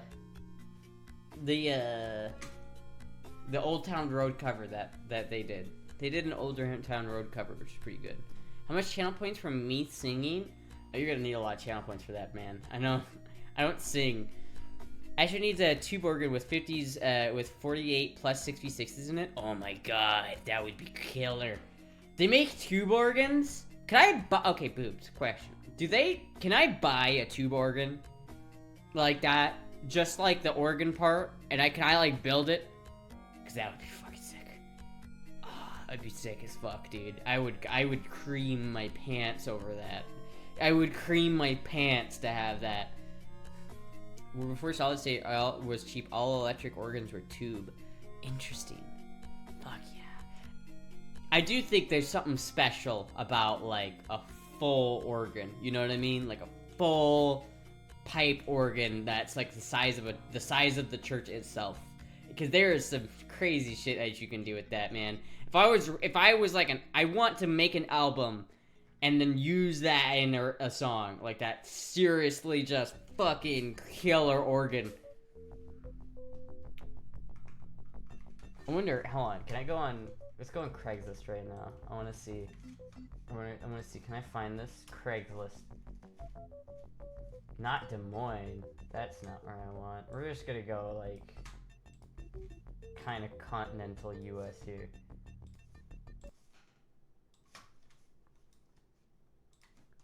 With an organ? I want to live in an old Catholic cathedral. Hold on, let's look at organ. There's a bunch of these little guys, which are pretty normal, I would say, right? That's pretty standard. That have like these ones. But how do I know if it's got tubes? I mean, that's a crybaby. That's kind of cool. Crybaby from 1972.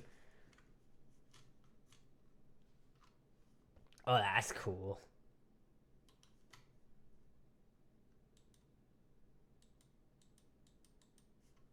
Well, how do I know how old these organs are? Because a lot of these look like they're from the 80s, and that's not gonna have any tubes in it. Alright, what about this one? When was this made? So we're open 7 days a week. Echoes Relic. Jackson. It's in Florida. It's in Florida. God, that's such a gorgeous, like, old piano. I love this organ. I love these things so much. So gorgeous, unironically. Organ pancreas, what does it even do? That's a pump organ. Pump organs are pneumatic. 1956 Hammond C3. Ooh. That is a big motherfucker. $3,600 for that, man. Holy fuck. Oh, yeah, look at that, though.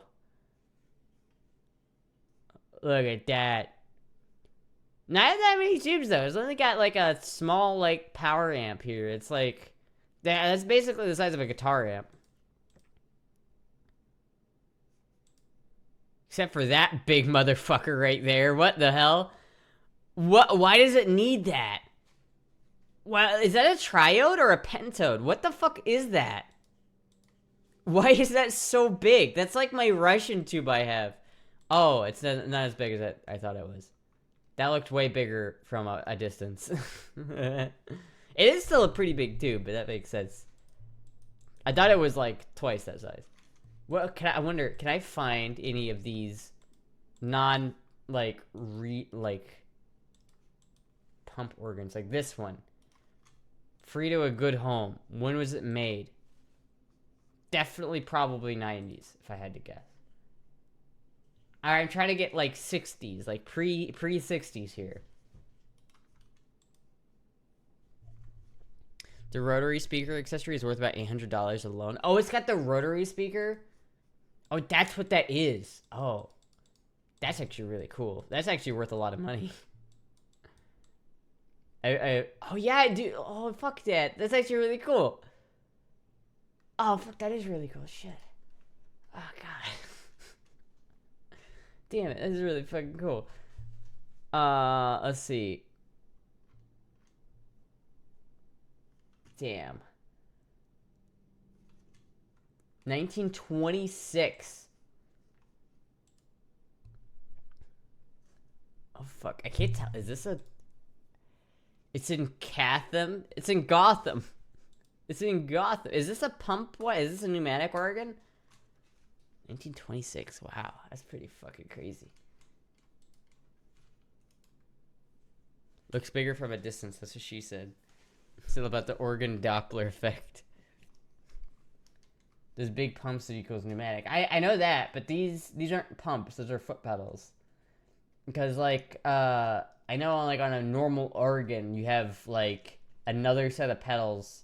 Like, this is not like this one where it's, like, you just got the two little pumps. It's, like, they've got, like, another scale. Like, this one. It's got, like, another scale you can press with your feet. It's another set of chords that you can play. I'm not sure if this one's, like... I'm not sure. I'm not sure what that one is. Hammond went out of business after they stopped using tubes. So if it's a Hammond, I know it's got tubes. Is that what you're saying? Basically, I've just got to look for a Hammond. There's a Hammond in Des Moines. There's another Hammond. Ooh, there's a Hammond. 1953. Kimball Hammond. Joe Penamassa. Okay. Hammond, you idiot. That is pretty cool. Okay, that's a pneumatic one though. Has a heavy tubes. What about this one? This looks like it's more an 80s though. Oh no, it's got tubes in it.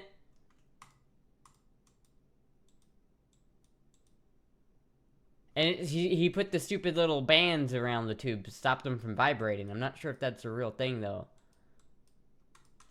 Damn, where is this? Oh, it's in Ames, dude. $450? I would have bought that if I still lived there.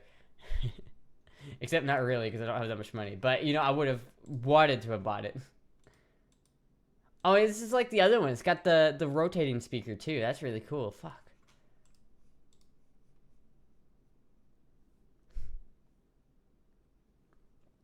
Are tubes still in production? Mostly not, no. Not for the most part. See, this looks 80s. There's no way this has tubes in it. What great pictures this guy took. If it takes a memory card, yeah. That's kind of cool. It has tubes in it. 1 5U4. 2 6V6s. Oh man, that's cool. Now I really want one of these. I would go hard on an old Hammond. Hammond.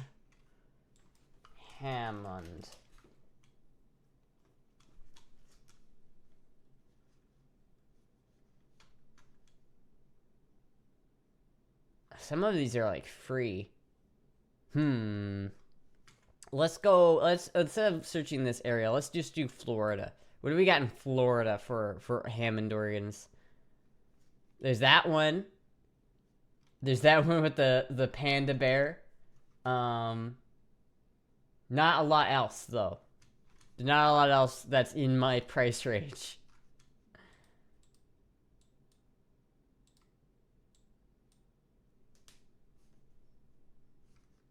That would be so cool to have though, chat.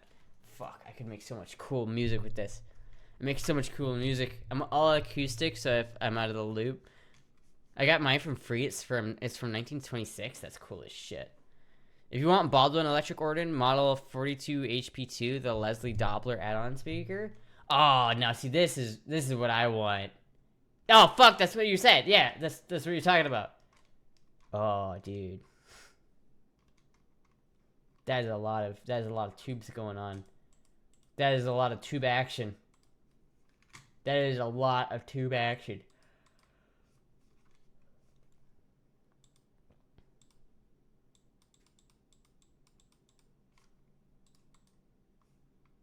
Hammond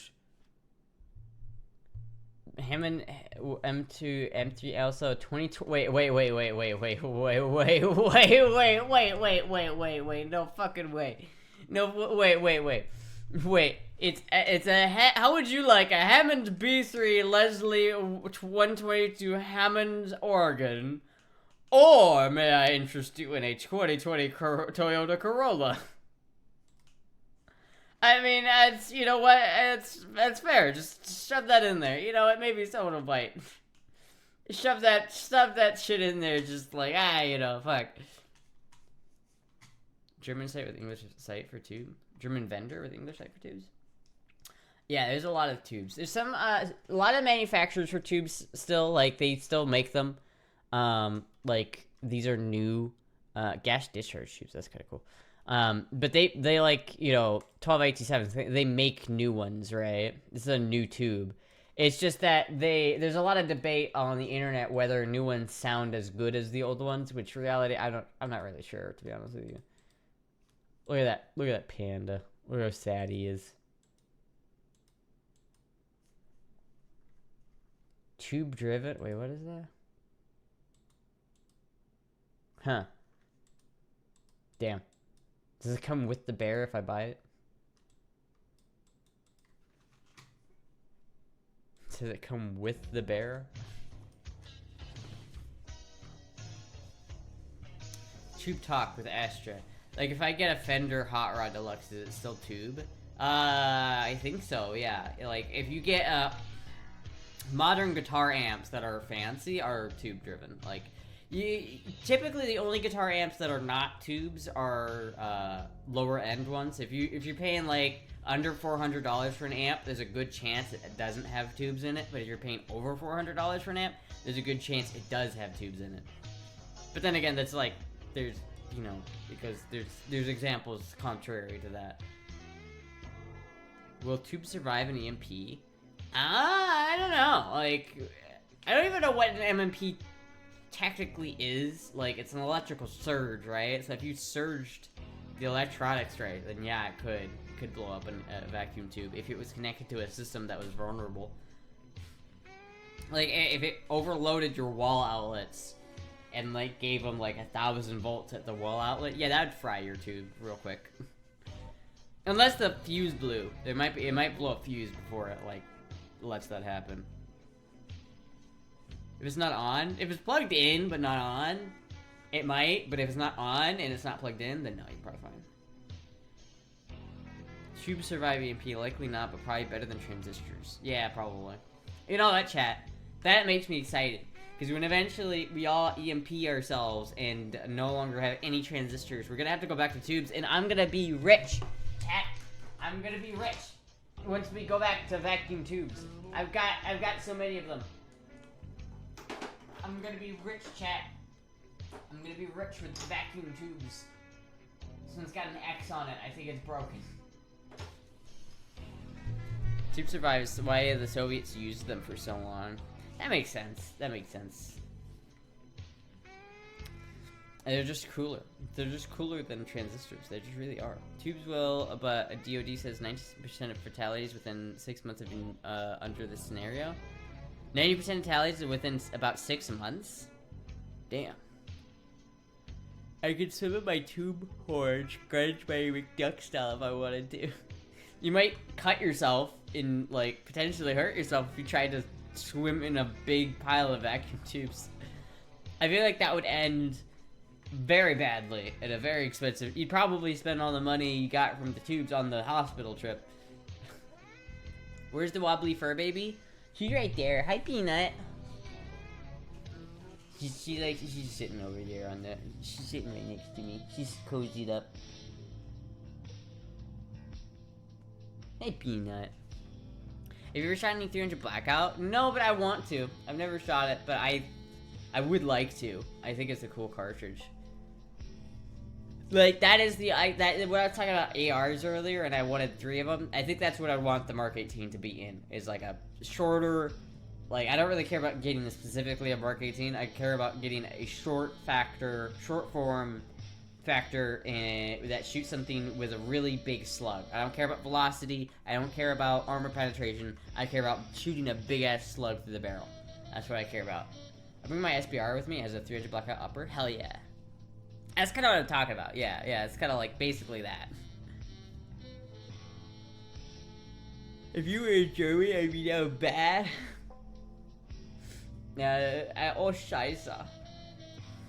I'm going to Deutschland, yeah. 8.5-inch barrel. Yeah, I would like to, honestly, I really do want to go to Germany. I really, really do want to go to Germany.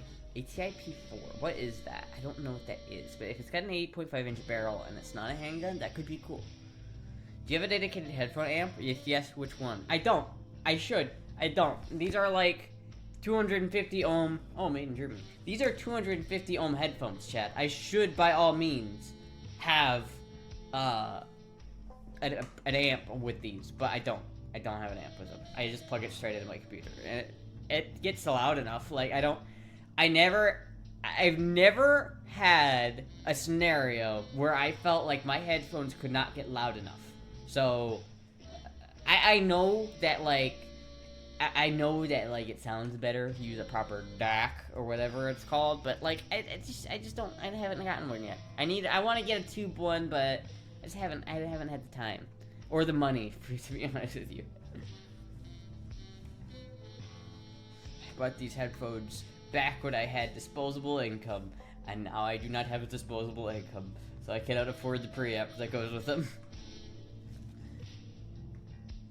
American Tactical Imports. Biodynamics made in Germany. Using Bayer's 2 right now. I love Biodynamics. I think I'm always going to use Biodynamics now. Like, specifically, these headphones. I like these headphones a lot because they're like the upgraded I splurged on these headphones, like, really hard. I shouldn't have bought these. But I splurged on them. This is before I moved out of my mom's house, so I didn't understand what bills were. But I was like, well, fuck it. But because my last pair broke, because this cable broke, and it's like, it's really annoying when this cable goes bad on the normal version of these headphones because they're not replaceable. It's not. You can't take it out. But on this version of this headphones, which these are like the higher end, the bougie ones, it has a mini XLR that you can just unplug and plug in. So now I could just plug in my headphones whenever I want to, and I'm good to go. And if I just want to unplug them for some reason, or if I want to get rid of this stupid stringy shit, I could get another cord that's either longer or shorter for what I need. And it's like, it's kind of nice. It's kind of nice. My DT 770 Pro with 250 ohms? Hell yeah. I like the build and sound of them. Got me, but gosh, is it annoying the fact to me that the cable is not detachable. Yeah, that's the problem with those ones, is the cable is not detachable. But otherwise, I had a pair of DT 770s last me for so long. There were, like, a couple of items that I went through a lot of as, like, a kid. Like the background music, hell yeah. I have a playlist that cycles through. But I usually go through mice. I've gone through a couple mice in my time, like a couple of good mouses. This is Jizzy's mouse, actually. It's not mine. And there's a sunglass thing in here that's been shoved in here, but it works still. other than that, I've gone through like a fair amount of a couple keyboards, a couple mouses, and a fair amount of headphones. I've gone through, I swear to God, like over 10 pairs of headphones in my life. Because like I was for a while there, I was getting like a new one every year. Same with chairs. I was going through chairs for like a madman for a little bit, because I would sit on them for so long, and then all the padding on the butt area would be gone, and it would just be my bony ass on the hard like chair, and it hurt. I had to like wear like a fucking like a pillow. 100 out of 100 times I'd rather have just convert a non-detachable cable to a set of cans to a 3.5 than use a mini XLR. Fuck mini XLR, worst connector. Yeah, but why? I mean, this seems to be pretty goddamn good. I don't know why wouldn't you like mini XLR? It works pretty well. I have had zero problems with this mini XLR. So, is that a Rocat mouse? No, it's Zelotes. It's Zelotes. I don't know, Zelotes optical mouse for the game. That's how you know it's cool. It says for the game right on the mouse. For the game. True gamer mode activated. Mini XLR female, which ironically is the cable side, is it's crazy fragile. The mini XLR female, but that's in the headphones, right? Like, should I be worried about damaging that? Like, because I feel like it's fine, right? Because it's in the headphones. Like, it's not going to get knocked around. I have another set of Bears, custom one, pro, great sound, but good, God, the cables are shit. Although replicas chewed through 6 cables in 2 years, buyer customer support was the worst, not gonna lie. No, XLR MF is reversed, both mini and normal. Okay, so this is the fragile side, so the cable is super fragile? Because I've had this cable for, this is the cable it came with. So I've been using this cable just fine for, fuck, it's been over a year I've had these headphones. So it's like, yeah, it's been like a year and a half since I moved out of my mom's, right? Yeah. Yeah, so that's how long I've had these, probably. And, you know, they've been holding up just fine, so I guess I don't have a problem. But even if these do break, like, this cable is replaceable. Like, 20 bucks, that's fine. The last pair of biodynamics I had were totally fine, except for the stupid headphone cable kept breaking. And it was like, I had to adjust it to get it to sound right, and it was really fucking annoying, and it was really, really, like, irritating. But this cable has lasted for, like, it's fine. And if it ever goes bad, I can just buy a new mini XLR cable to replace it, instead of buying a whole new, like, set of headphones. Which is so much better in my mind. Because the last pair of headphones I got, right? Because, again, I go through, like, certain products. I went through a lot of headphones until I finally got the I finally was like, I'm going to spend a little bit more money and get biodynamics. And those headphones lasted me for years. Like, years. And I, like... So, like, and the only thing that went wrong with them was the cable. So, honestly, for these, I should be able to have these for a long time. I went through 30 in 5 years, so I was using my K240s. Next set will probably be Sennheisers and Don Clark audio. If it's the Sens, I probably break them by lying in bed. I finally sucked it up and added a 3.5 port to my Sony MDR7506 and haven't looked back. Huh. Anyway, yeah, like, I don't know. I like these headphones. They work pretty good for what I want, you know? They do their job, you know? And I guess, like, I'm a content creator, I guess, so I, like, having a neutral bass response is kind of nice, because I have a bass line. Like, when I'm editing a video or something, I know that I'm getting, like, a very default audio signature. I'm not getting, like, a... Because, like, I swear to God, like, whenever somebody else, like, I see somebody else who has a pair of headphones or something, or they'll be in their car, and they'll be adjusting the mix, and it's just, like, people who have no idea about audio, or just be like, the bass goes up! And it's just like, I'll get into a car with somebody and they'll have their music on and it's just so fucking bassy. I'm just like, what the fuck? Why? Why do you listen to it like this? It's like, there's a lot of headphones that have like the adjustable bass knob. Every time I see someone wearing those, the bass is all the way the fuck up. And I don't know why. No idea why. It's like people just want to hear the bass. They don't want to hear anything else. because the plastic Sennheiser is used to use in the 550 HD 20 years ago. It's a little too brittle. Oops. There's a BP now. There is indeed a BP. Buyers can be buyer cans are great. I do love them. They've just been too heavy for my wimpy little baby neck.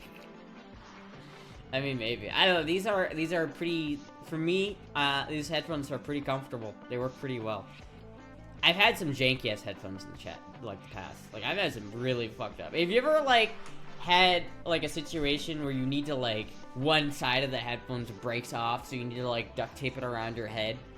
Like, I really like the Biodynamics, because this part right here is metal. And this is replaceable. But, like, this whole thing, this is a replaceable part, and this is metal. So even if this part right here breaks, I can replace this. But this part right here is all metal, so I'm not worried that I'm gonna snap it. I've had so many fucking headphones where this piece right here snaps off, and I've got a loose, like, headphone, and I have to, like, put it on my head and then wear, like, a hat over it. Like a big-ass hat or something to, like, duct tape it around. I had this one pair of headphones that I had a little Teemo hat, like, from League of Legends, even though I never played that game. I had a Teemo hat, because I thought he was cute. And so I had this shitty pair of headphones that I had to, like, hold together with, like, a piece of string around my head while I was wearing that to keep everything onto my head. That's some janky shit, chat. That's some scuffs right there. That's I've done that at least a couple times for at least a couple pair of headphones. Buy AirPods? Apple. Ooh. You, Apple. You.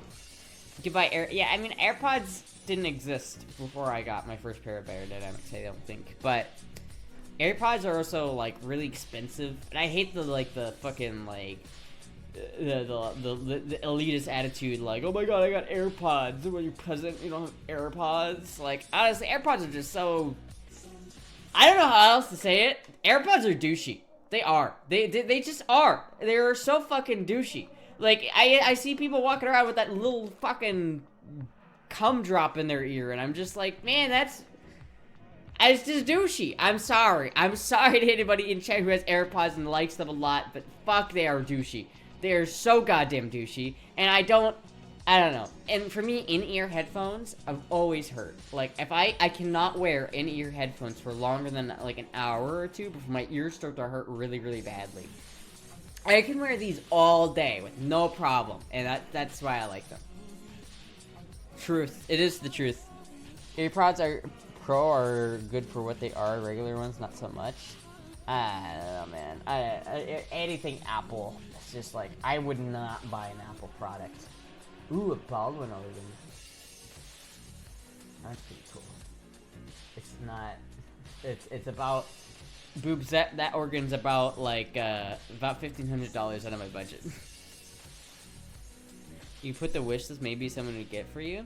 What, AirPods? I mean, listen, if someone would be willing to get me AirPods, there are a lot of things I need more than AirPods right now. I definitely don't need AirPods. I'll take food, I'll take food over AirPods any day of the week. Astra's BP is fire. There's a lot of new content every week, and I'm just saying it because I am paid and empty Mountain Dew cans and old cat fur. Yeah, I haven't been uploading as much this week. I've been too, like, fucking swamped. I took, last stream, I took some pictures for it, and I was just so, like, I could not get good pictures out of it. I fucking tried, like, all night to get some good pictures, and I couldn't. I was upset, chat. I was upset. If you ever wondered why there was no upload last night, it's because of that. I was trying. Nah, bro, probably some estrogen. I should need the 1959 Gibson Les Paul Gold Top. Oh, what I wouldn't give for that guitar. I fucking love the night. Oh, like, I really want that tiger like flame top though. Not just the gold top, but that flame maple top. You know, like greeny kind of at finish. Ah, fuck, dude. That is one of my dream guitars. 1959 Gibson Les Paul. Oh, Cherry Burst. Oh. I wear in-ear headphones all the day, and I've noticed more earwax I mean, yeah, I guess maybe, but they always hurt for me. Always in-ear headphones always hurt. About 46 NSN7s and about 30 12AX7s. Jesus Christ. How many preamp stages do you want? Yes. If you Jizzy, got some more ideas for BP. I mean, maybe. I don't really, like, involve him much. I always run everything by him before I post anything. But I don't really, like, I don't know. I don't really, like, he doesn't really give me ideas. And maybe he could give me some ideas. Girl has more expensive hobbies than me. I have a lot of expensive hobbies. That's why you gotta keep a lot of hobbies so that when you're too broke to afford to do one hobby, you can switch to another one. At a mere $20 per tube, it would cost $1,400 to retube one. Jesus Christ, $20 a tube? Fuck.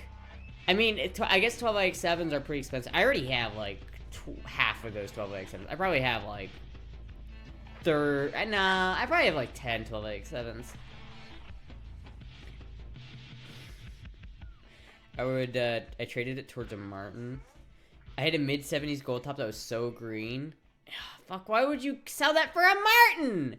Why would you do that? Why would you sell a Les Paul for an acoustic guitar? I don't get it. I understand that acoustics are like, and Martins are good guitars, but I don't understand. Every time I pick up an acoustic guitar, I'm struggling because it doesn't have gain. I need that gain. I need that crunch, you know what I mean? I need that humbucker crunch, you know what I mean? I don't know how much they went into that. Jizzy won't do you dirty on BP. I mean, that's true. Like, I don't know, maybe he could give me some advice, or like tips or some like pointers for what he thinks I should do. Cause I do want to try and like mix it up. I'm trying to like mix it up. Cause I always take the pictures like after I stream, so I'm always in this room, and I feel like it's kind of, I want to do a little more variety, but you know.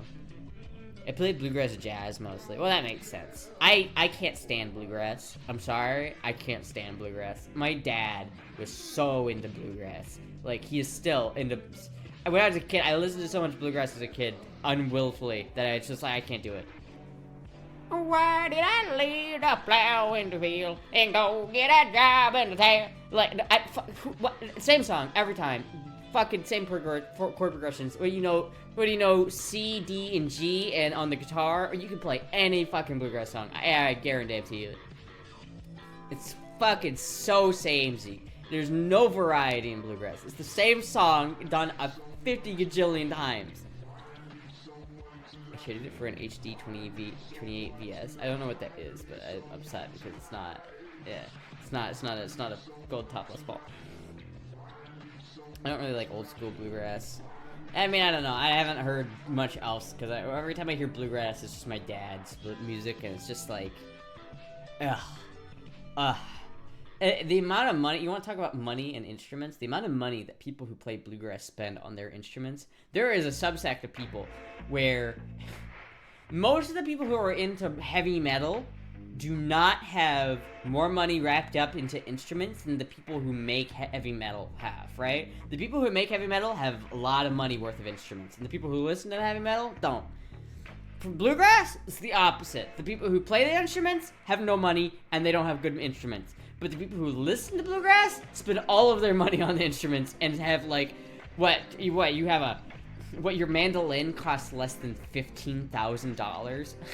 Nice toy. Like, oh my god, you're spending, how much did he spend on a fucking mandolin? What can you even do with a mandolin? Well, you can play fucking medieval music, sure, but like for $15,000? Is it worth it? I don't know, man. I don't know, like maybe I can understand that for like a guitar maybe, but like for a mandolin, what the fuck? I'm throwing some serious shade at my dad right now, you guys have no idea. Mandolins cost so much. I don't understand it. Why? My dad has a mandolin that costs $25,000. Why? Who needs a mandolin that costs the price of a car? I could buy a new car for that much money. Who is out here buying fucking $20,000 mandolins? I don't get it, man. I don't fucking get it. As you're criticizing people for spending too much on their hobbies, shake my head. listen.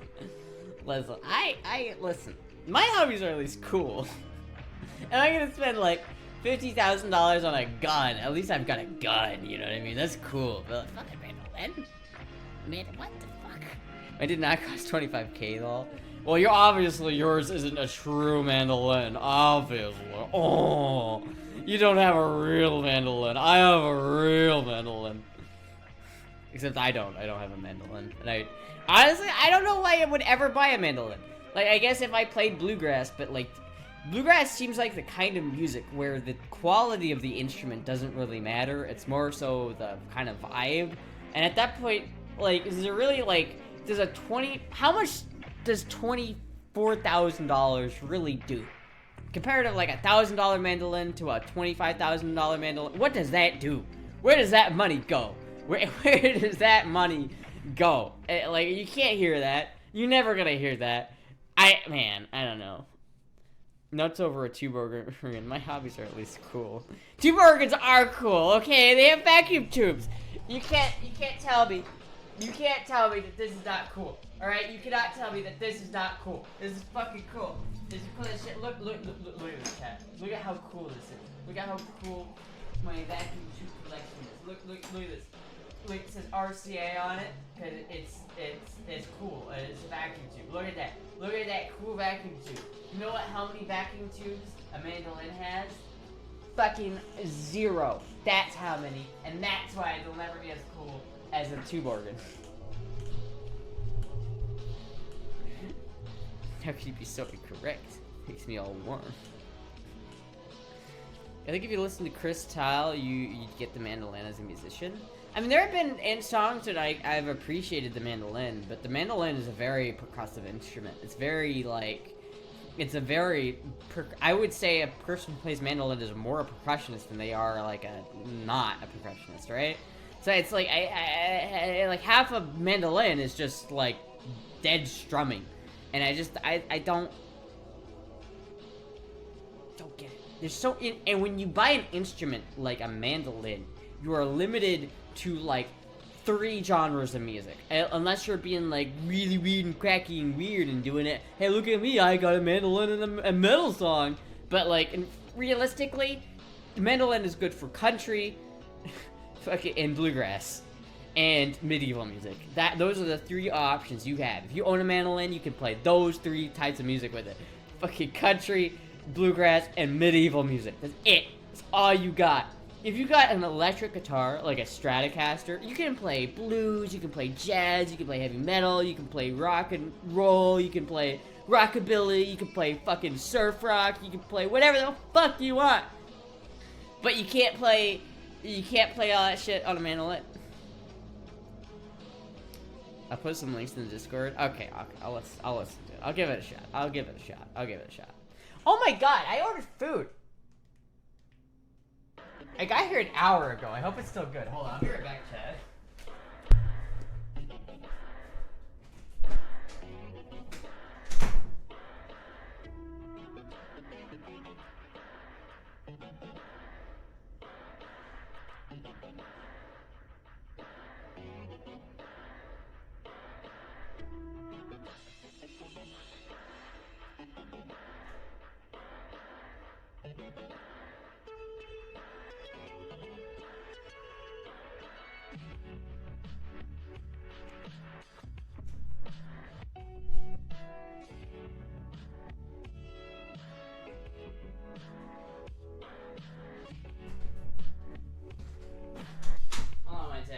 One second, chat. I forgot to put on the BRB screen. Hold on.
Alright, chat, we're good.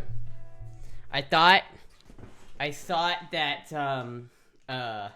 it was, I thought it had been delivered, and I went out to go look, and it wasn't there, and I was like, oh, what? Did someone take it? But I looked up the wrong message. It's not here yet. It's almost here, but they say it was said it's been delayed. So it should get here, like, it says it'll be here in at most 10 minutes. 9 minutes. That's the most 9 minutes. If it's not here in 9 minutes, I don't know. Someone's gonna have hell to pay. That means no tip. Just the tip. As your femboy being a metalhead and indie rocker, then you get this BGM. I mean, I am kind of a metalhead, just a little bit. When Astra talks about guns or tubes, she loses all track of time. I kind of do, honestly. Like, I forget what's going on. I've just become like, did someone say something about firearms? Did someone say something about firearms? Ooh, I like firearms.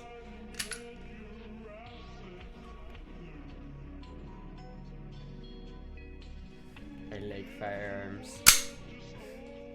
I haven't shot this one in a while. I need to. This is supposed to be like my main carry gun. Though maybe if I am gonna carry, I should take this light off of it. But I like the light. I don't really want to take the light off. But it's kind of, I don't know if it's too hard to conceal with this. I'm not sure.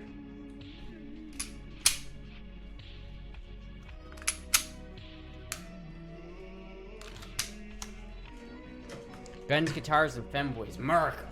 Yeah. Why are red dots so expensive? I don't know. I got lucky and Oscar sent me this one. Though it needs a new battery. It does not turn on anymore. It doesn't. I don't know if you can see this, chat. If I give you a perspective view, it does not. It's a little dirty. You need to clean it with the fiber towel or like the proper towel to clean it. But it is. There's no. I push the button. Hold the button down. There is no. That green dot is the front sight, not a reticle.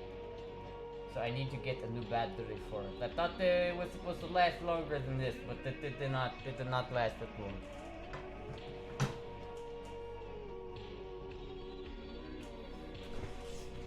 I'll send you another battery soon. Oh hell yeah! Tolleson is good value for money. I had a SIG on here before. There is like an optic that was like made for this gun. It's I think it's called the SIG Romeo Zero, and while I liked the way it looked a lot, there was a couple of problems with it. Number one was that it didn't. The battery was underneath it. So in order for this one, for instance, I don't have to take the red dot off to change the battery. On the SIG, you did. So you'd have to re-zero it every time you change the battery, which is kind of annoying.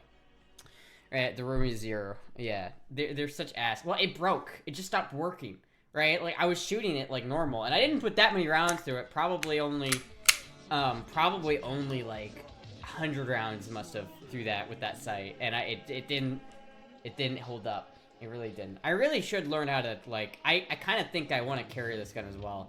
Like, I definitely want to carry the 340 PD. I feel like this would also be a good carry gun for, like, the winter when I've got a little bit more space that I can carry with, you know? Because, like, 13 rounds is pretty good, right? That's not a terrible amount of ammo to have.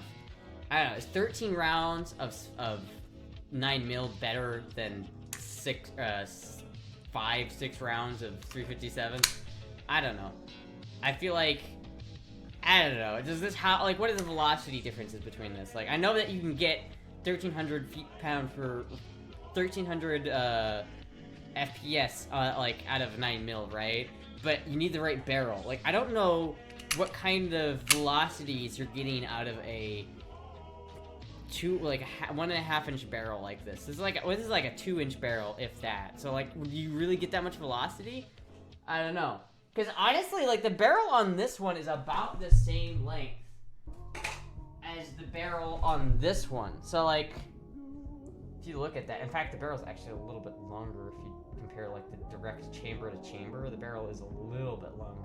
It's I wonder if this has. I wonder what the velocity on this is. Like, what kind of velocity is that? Like, is it even worth like the 9mm? Is like, or is it like closer to using 380 ACP out of a gun this small? I don't really know. It's not about barrel size. Well, velocities can be affected by barrel size a lot. They can be. You gotta think about it. It's like the longer your barrel is, the more time the powder has to burn. But I don't know. Is it worth like? Is it worth like having 12 plus 1 rounds of 9mm, right? Or is it worth having just 8 rounds of 45, right? Like, look at the barrel here, chat. Look at these barrels. One is clearly bigger than the other one. But, you know, this one's got a red dot and a light and 13 rounds. And this one has 8 rounds, is way heavier, and it does not have a light or a red dot. It is just standard full frame 45 ACP. I don't know. And what do you think? Should I carry my Astra around? Should I like find a way of like concealing it into my legs or something, like right there, and just be like, hell yeah.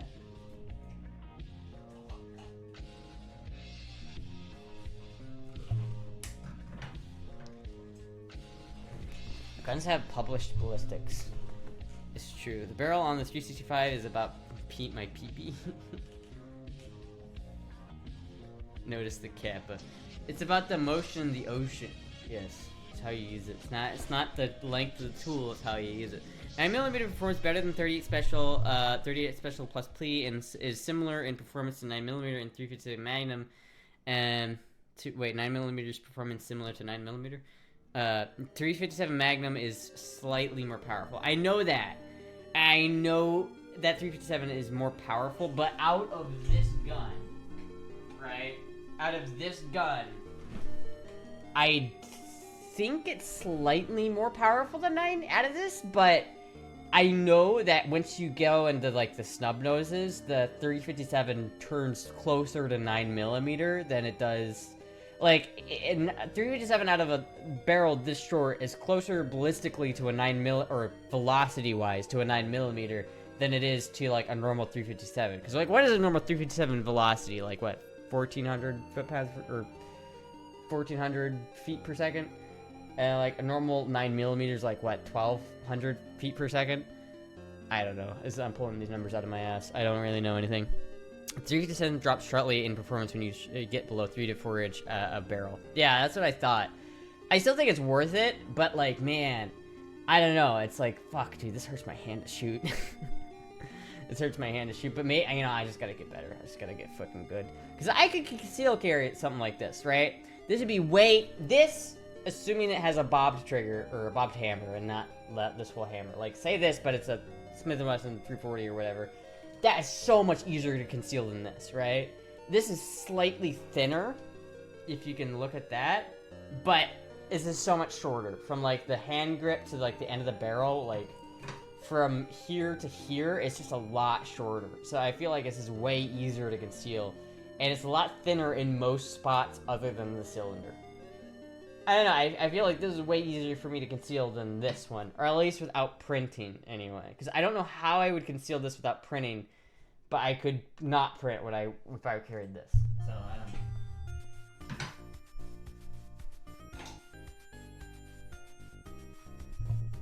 Hammerless. Just imagine how that 350 is going to feel in your hand. I'm hoping not too bad. I probably won't carry 357 in it, though. Because I shot 38 special out of that recently, and it fucking hurt, man. Granted, that's got wooden grips on that detective special, but still, it's like, fuck, dude, I can't imagine. I'm gonna do it. I'm gonna at least once. I'm gonna carry 357 Magnum in it. I'm gonna put full power 357 Magnum through my poor little J-frame. Yeah, I have a Python with a barrel just about like that. It's too heavy for me to carry anyway. Yeah, I mean, honestly, when I'm carrying something, I want something that's concealable and something that can pack a punch. Something that can put someone down. I really don't want to have to shoot someone more than once. Like, I will, like, you know, if I'm on the ground and I'm in a firefight, like, I'm going to dump the mag into the guy. But I want that threat to be out of my reality as soon as possible. I just what I want it to be one single shot, like, because you know, if you're in a like a defensive situation, the first shot's always gonna be the most accurate, and it pretty much all bets are off for the other ones, right? So it's like I'd rather have a gun that has really, really good stopping power, even at the cost of ammo, right? I'm gonna buy a box of buffalo board to see the pain on your face. Did I say that out loud? Oh god. Oh god. Ooh. That's gonna, I can feel the pain. You know, honestly, it would be so bad if I just had some shooting gloves. Like, if I get some shooting gloves, I'll be fine. I want to conceal carry Astra. I mostly just had LCP or EC9s. 50 cal pistol. 380 or 8mm. Yeah, so I got 380 is I see all those little Ruger 380 little pocket guns, and I always just think those things look so unreliable. Like, I would not rely on my life with one of those things. The Smith & Wesson Shield 9mm is a great concealed carry. Well, yeah, I mean, which one is that? Hold on. I heard the Smith & Wesson Shield is really good though. Smith & Wesson Shield. Hey, Miami mechanic. I heard someone talking about that. Shield 9mm. I mean, that is pretty small, but like, is this? You know, I see a lot of guns like this that are like, they look like they would be not reliable. I mean, how much bigger or how much smaller is that than a 365 realistically, though, right? Like, especially like this one, like there's no way that's smaller than a 365. There's no way. 8+1 though, damn, that is not a lot of ammo. Maybe it is. Like, are they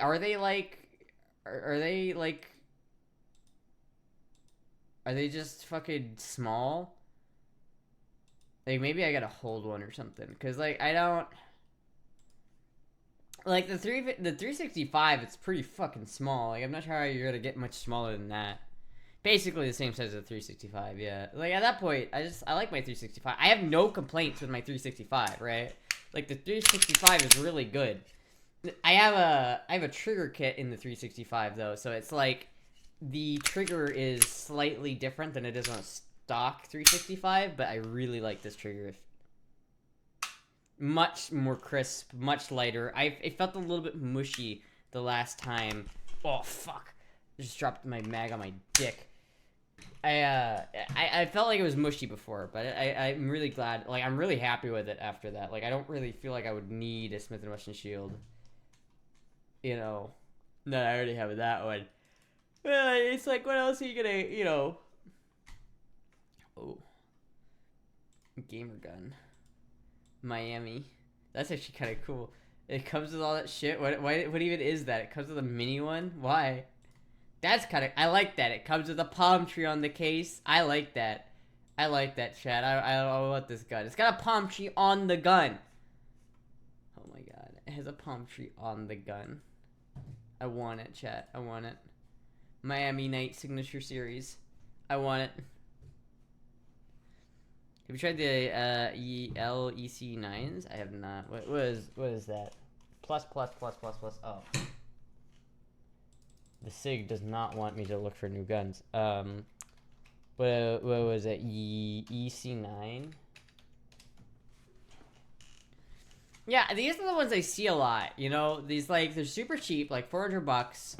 The Ruger, they're 380. I mean, this one's a 9mm, but, like, how fucking reliable is this thing? Like, I've seen these things around, and they're really, really small. But, like, I don't know, man. I just cannot get... They look cheap, and they feel cheap in my hand. Like, are they decent, like, for the price? Why didn't you copy and paste that? God damn it. There we go.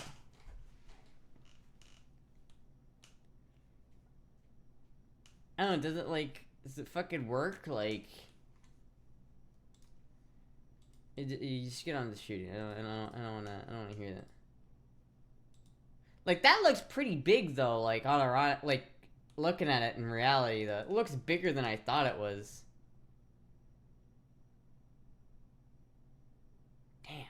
Really let that recoil get him there. I don't know, like, what is this? What is this on the front page of Gunbroker? What is this? What the fuck? Oh my god, I can't go on Gunbroker without getting depressed now. This is just too much. You can't show me that. You can't show me that on the front page of Gunbroker. Come on, what the fuck? What the fuck is that shit? Come on. Oh, what is this? What is this on the front page of God damn it. God damn it. LCP. I don't know, these things always look so small, and they like, I see a lot of them, and they look really cheap, but like, damn, they just look so chintzy. Give me the Israel FAL. The Israel FAL.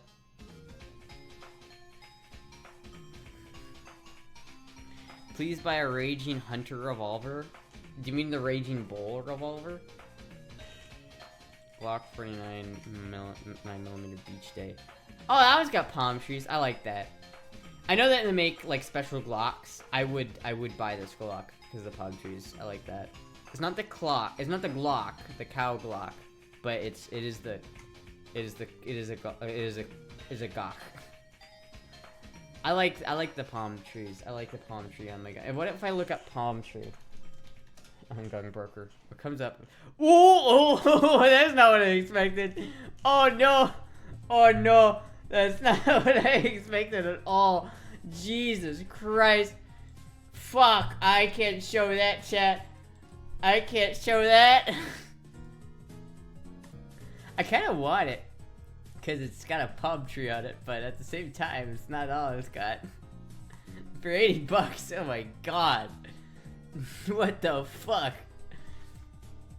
Just whipping that bitch out. Jesus Christ. It's a French unique model 17. That's kind of interesting, but boy, definitely do not go to Gunbroker and type in palm tree. Get some spicy shit. The trigger on the LCP is trash for sure. The triggers on the EC9 seem to be a lot better, but I still changed it. I mean, how reliable though is that? Like, realistically, how reliable is that little gun? Like, is it reliable at all? Like, is it at all reliable? I don't know. Like, I do want something that's really small and nice to carry, but like, that's why I think the 340 is like the best bet that I have, because that's gonna be the easiest to carry, and I know I can handle 38 special out of it. So it's like, fuck. Oh fuck yeah, Africa Corps logo. Africa Corps logo. Honestly, it is kind of cool. I do kind of want it because it's kind of cool looking. But I can't throw that shit on the stream. That is spicy. It's very historical, which I find interesting and fascinating, as demonstrated by my other spicy items in the background. What's reliable, but you have... If you already have a 30 special that works, to go with that. I mean, yeah, I would probably rather just do that, because, like, I get, you know, honestly, I think about it, like, semi-automatic, I just can't, I don't trust a semi that small. Africa Corps, rare. Just, whatever you do, don't go on Gunbroker and type in palm tree. Whatever you do. It's totally not the second fucking thing that comes up. Why is there a necklace on here? Like, just a normal-ass necklace. $400. Why would you buy a necklace on Gunbroker? Weird.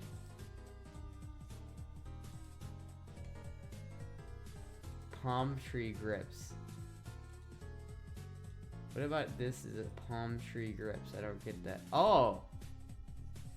Limited, Century Arms VSKA, Century Arms AK-47 with the limited US palm tree grips. I do like the palm tree grips. But isn't that one of the, isn't the VSKA like one of the worst fucking AKs they ever made? I'm not sure. I know the Raz-47 sucks balls, but I know there was another one, VSKA or ass. That's what I thought. I knew there was another AK, cheap AK, that was absolutely ass. Showing it is a felony in Germany. See, I'm just looking out for you, man. Emonicable, I'm just looking out for you. I'm just looking out for you. I know it. I know it's a felony in Germany. It's like, it's funny because you wouldn't be able to own this in Germany now, would you? You wouldn't be able to own this little piece of history, which it is unloaded, by the way. Which you can't really see here, but it is unloaded. You can't own this particular piece of history. Yeah. Fuck, I love that guy. It's like, it's so nice, because like, I've always wanted one of those. I've always like, I went to Colorado a long time ago with my dad, and my dad's friend. With like, first time I see this guy walking out of the store in the middle of nowhere, Leadville, and at like a convenience store, and he's open carrying a Luger in a constitutional holster. And my God, that was the most badass thing I've ever seen. And ever since then, I've had a extreme desire to have a Luger, and now I have one, and I'm super happy about it. German president wears an eye patch. I'm just a Ruger fanboy, to be honest, even though they've been kind of shitty in the bed with triggers and stuff lately. Yeah, I mean, Ruger just seems like a little bit cheaper version of Smith & Wesson, but I don't know if that's, you know, true. Because, like, there's been stinkers on both sides. I've had a good bit of trigger time with both guns, and it seems like Smith & Wessons are a little bit smoother, but I like the cylinder release on the Rugers. I've never gotten to shoot one. They're very cool to shoot. I would be able to own a Luger POA even with the Reichs, or the Reichsadler stamps. Huh. That's good. That's good. At least you can have that. But wait a minute. Is that like Luger POA? Is that? Am I stupid? Is that just the Luger? Because I don't remember. Is that just the POA? I don't actually know like the specific model number, which maybe I should. Maybe I should. Luger PO8. Oh yeah, that is what that is. Oh yeah, okay. I just know it as the Luger. I never knew it as anything else. It's just a Luger. It's a nice looking gun though. I love the Luger. It's a very nice gun. It does have that stamp on it though. It does. I have a Mannlicher, right, which is an Austrian gun, but for whatever reason, even though it was a World War I gun, I have these clips that go in it that when you load up the ammo with, and then you cycle it through. Those clips have a friendship windmill on them, and I don't know why.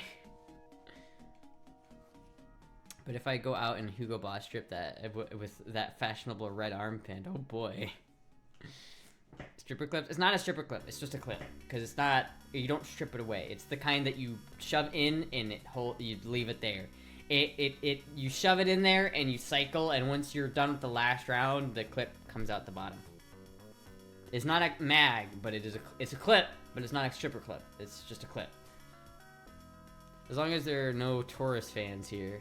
You know, I heard the Taurus Beretta clones were the Beretta clones were pretty decent for all things, you know, all things considered. Your Grubhub order will arrive soon. It's on the way to arrive between 9:07 and 9:22. It was gonna get here at 8:22, but now has been delayed an hour. If it's fucking cold, I swear to God. I hope they didn't make it at 8 o'clock, and I'm just now getting it an hour later. Why does it keep getting delayed? What's the problem? I'm hungry. I'm hungry. Technical term is a Mannlicher clip or an N-block clip. Yeah, N-block is the right name for it. But Mannlicher clip would be correct. Show it real hard. I forgot. I took the Mannlicher shooting, but I forgot to bring those, and I was a little bit upset. But not that upset, because after I shot the Mannlicher, but when I shot it, it did not like the 760x54. It does not like 760x54. It just doesn't. It gets kind of stuck. Like, I really have to force the bolt. I really have to force the gun to eject once I shoot it. It's just not the right caliber. It can shoot it, but I don't know. I don't know if I really want to shoot the original caliber, though, because the barrel is pretty fucking ratted. But I should get the gunsmith, and they told me it was okay to shoot. And they told me it was okay to shoot 760x54 out of it. Mannlicher 760 by 54. It's not the caliber. It's not chambered in that. It's not chambered in that. It's chambered like 8 times 51 or whatever. But it's not. The Mannlicher They were given like in the service manual. It does say you can shoot 760 by 54 out of it if you have to. It does work. I can confirm it does work. There are a lot of people who do it, but it fire forms to the chamber. And so you can actually reload. The way you reload that cartridge is by shooting 760 by 54 out of it. I'm scared. It's not okay. You probably think of a different Mannlicher. It's not the machine gun. It's not the machine gun Mannlicher. It's the bolt gun, the straight pull, M95. It is a 300 blackout and 556 are a nightmare. Wait, what? Those bastiches ate your order. Those fucking bastiches. Nobody fucks with the ramen maroni. Oh, I fucked that up. It's nobody fucks with ramen maroni. You son of a bastich. You fucking asshole. I don't know where my food is. It's coming. It's coming. They might have eaten it. They might have got a little hungry on the way here, and they said, you know what, I could eat right now, and I'm you know what, I'll take this person's food. They don't need it. They're fat bastards. They don't need the food. I'll eat the food for them. And you can chamber 300 blackout and 556 and pull the trigger hand grenade. Yeah, no, that's not good. Generally a bad idea to shoot guns that weren't... It's generally a bad idea to shoot calibers out of guns that were not designed to shoot that caliber. I only shot 760 by 54R out of it after I made goddamn sure that it was okay to shoot that through it.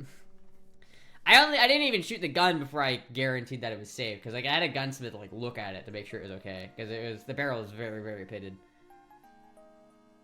You were trying to shoot the brass case stuff, not steel, right? Does it matter? Does it make a difference? Should I not have done that? I only put like 3 or 4 rounds through it, so I don't know if it made a difference, but is that like a bad thing? Should I not have done that? Did I do an oopsie daisy? It does make a difference. What difference does it make? Did I get lucky or did I fuck something up? 50 cal out of 12 gauge. Grantham did it. Well, if God didn't intend someone to shoot 50 cal out of a 12 gauge, then he wouldn't have made it fit so perfectly. The steel doesn't spray like the brass does. Huh.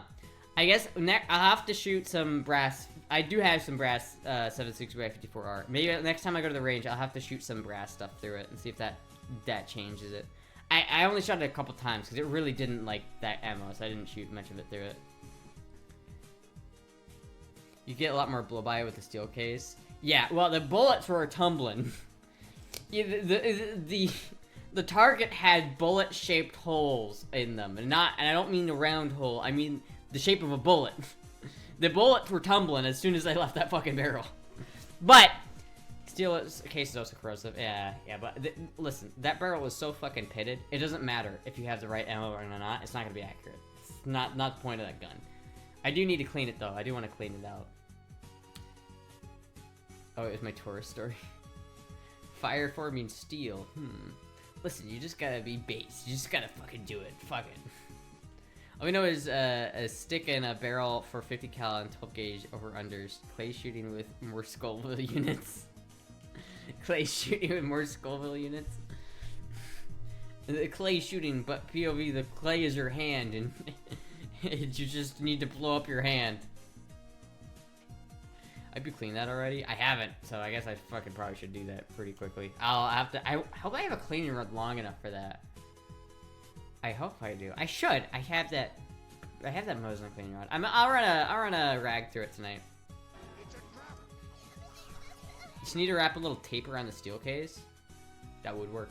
Thank you, Peter Bell Amsterdam, for the subscription. Thank you so much. The 7 months. Hell yeah. Kentucky Ballistics. I mean, realistically, I'm not too worried about the gun getting corrosive, though, because, like, there's no way that any amount of corrosive ammo I shot through it is gonna have, like, an effect on it, like, now. It's, like, it is so fucking, pitted already that it's really, I'm not gonna damage the barrel. more than it's already damaged. The song makes me want to play Zelda a little bit. I think it's Mother. I'm not sure. All the intrusive thoughts. All the intrusive thoughts. Don't wrap tape around the steel case. You can wrap tape around 50 BMG to make it fit in better in 12 gauge. Oh, okay. Yeah, I have to. Man, I really do want to get some like proper 8x51 ammo just to really shoot some proper ammo through it. But it's like $60 for a box of 20. There is one company that produces that ammo that I've seen at all, and it has been grossly overpriced. I'm worried about the delicate parts in the bolt carrier fire control grip in the barrel. Actually, a good point. I'll clean it. I'll clean it. Oscar, did you send cleaning supplies to the PO box, right? That means next stream I'll probably be the gun cleaning stream is when I do that, because if I have those, I do want to clean my guns because I do need to clean them. I want to go through all of my guns and get them all. I want to get them all cleaned up and good to go. Plays one of the guns from the construction in his signal orange warning vest. The Clay is one of the guys from construction. The Clay is that guy in the bright orange vest down there with a gun pointing it at the deer. That's your target. Before buckshot is best shot for round indoors. You want to use some ballistol and stuff you shot the course of ammo through. You can mix it in water and neutralize some of the salt. It neutralizes the salts. I don't know if I have ballistol. I'll have to go. I might have to pick up some ballistol. I sure had some of that. I had some of that. I still have some.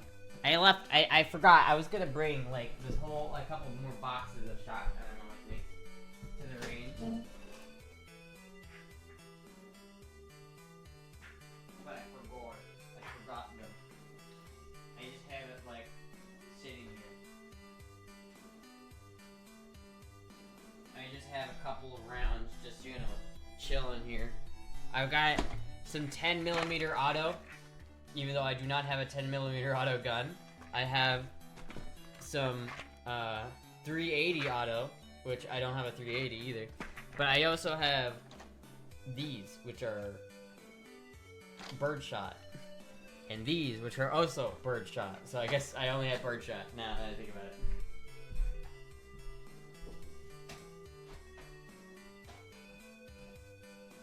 Well, I also have 45 Colt. But I'm fairly certain this is not the right caliber. This isn't the right. This isn't 45 auto, is it? This is 45 long Colt, right? Am I stupid? This does not fit in this magazine, right? Yeah, no, this is 45 auto. This is 45 Colt. Different part. Different purchase. It's not gonna fit. What shoots this gun? Or what shoots this bullet? This is a mean-looking motherfucking bullet, but what shoots this? If it's rimmed, it's L long Colt. Well, it's not. It is rimmed. It is indeed rimmed. It's definitely not 45 auto. Lever guns or revolvers? Yeah. Oh, that makes sense, actually, I guess. This is 45 Colt. I don't think it's long Colt. I think it's just 45 Colt. It's not long Colt, it's just 45 Colt. Is that a 500 Smith & Wesson or a 4054 Conceal? It's 45 Colt. I have some, I don't think I have any of those big old cartridges. I got some 38 special though. Until you quit.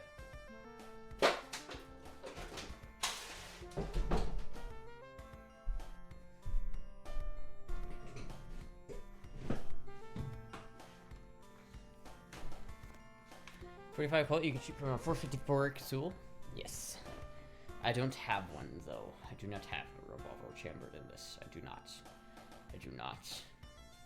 I don't think I have any 45 auto either, other than the box of range ammo I bought when I picked up the gun. I picked up a single box of Full Metal Jacket 45 auto when I picked up the Astra. So I do actually have ammo for the new Astra. I do have some. It's not in the gun right now, as you can clearly see, but it is, I do have it. But it's not like, not fancy It's not like hollow point or something like that. Gun. Nyet. Next. I sent some batteries to BOX so you can change the ones in your optics. Hell yeah. Fuck yeah. Rather this Ruger Super Red Hawk 454 Conceal Smith & Wesson M29 Dirty Harry 44 Magnum. 44, 29. Classic. It's too classic. I'd rather have... the 29 is one of my dream guns. The blue 29, Smith & Wesson 29. Fucking good. Love that. I want it with the full, like, 6-inch barrel, too. I don't want that. I don't want... You know what? That being said, chat, I did figure out that there is something that exists called an Astra Terminator. Let's see if one's on Gunbroker, shall we? I don't think there is one, but let's check. It is called an Astra Terminator, and I think based off of that name alone, I have to get it. But it's a 44 Magnum snub nose, so I really want that now. I really, really want one. Is it A100?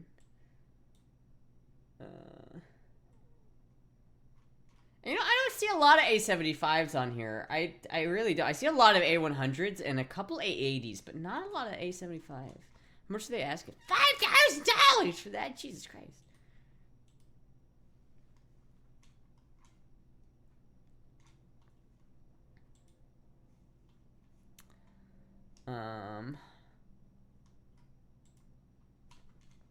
Matching number broom handle, and he's selling it in that condition for $4,500.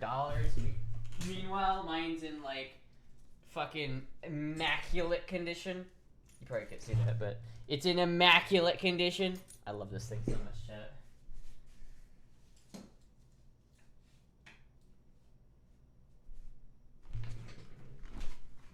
Matching numbers. Well, mine's matching numbers. I have a fucking matching numbers gun. Mine's actually way more rare than that one, to be honest with you. Like, again, look at that. $4,000 they paid for this shit. I cannot believe they are paying $4,000 for a basic bitch Astra 900. There's nothing special about this gun, chat. There's nothing special. Other than that, it is an Astra. But look at mine. I do have the stock for this, but look at that.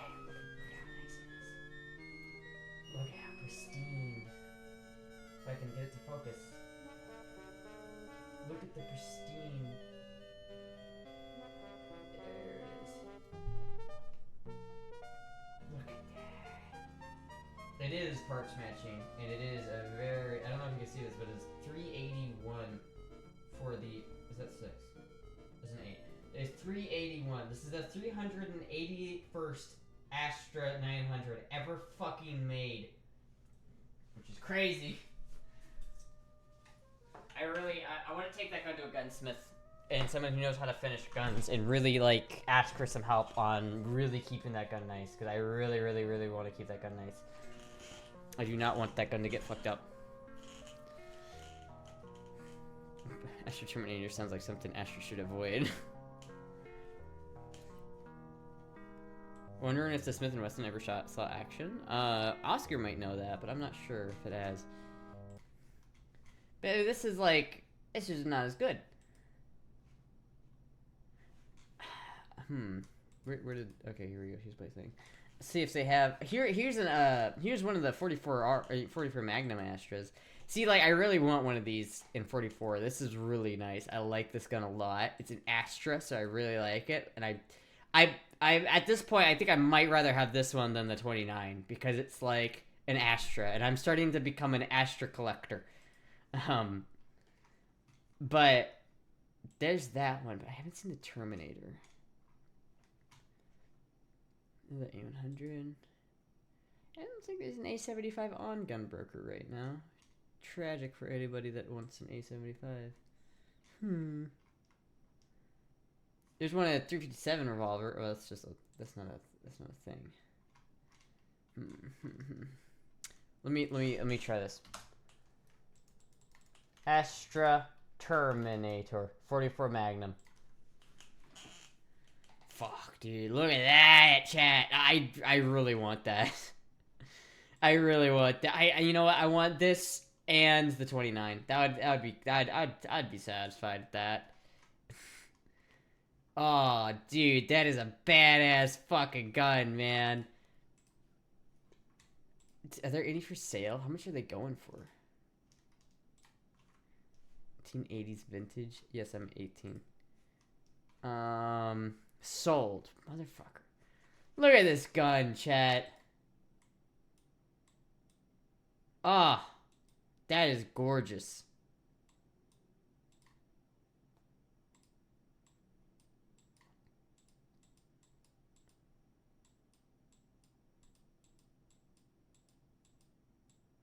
Look at that motherfucker. It doesn't say Terminator on it, but I know it's a Terminator, so that's all I really care about. That's a gorge gun. Just realized that I use my dildo as a wrist rest while I'm typing. What the fuck? What kind of world do we live in? I mean, you know, hey, if it works, it works, you know. You gotta get that wrist support. Astronator. The 9mm 38-37 is all about I could handle reliably if shit were to hit the fan. My arms aren't what they used to be. I feel like it's not so much about the muscle you have. It's about, like, just how much you can handle, like, your technique. You know what I mean? Like, I'm 18, are you, though? I am 18. I'm 23, goddammit. But, like, you know, I've shot a Ruger Alaskan before, and it's not too much recoil for me. So it's like, my little bitch ass can handle a Ruger Alaskan, I know I can handle that. One little dummy rifle, I could do that. Quick, give me your ideas. They're almost always good ideas. Soft load? Oh, no, it wasn't soft load. I shot a whole bunch of different loads out of that gun, because that was my dad's gun, and I shot a lot of. My dad has a decent collection. Not anything close to my collection. I won't lie. My collection is vastly superior to my dad's. But he's got a couple cool guns. Namely the XCR that he has that I really want. That I made a video on, but I want. And then he has a 629, which I really like. And that's how I know I like 44 Magnum, because I fucking love the 629. I prefer it in blue, but it fucking gorgeous gun. But he also had a Ruger Alaskan for a time. And man, did I fucking... That gun is fun.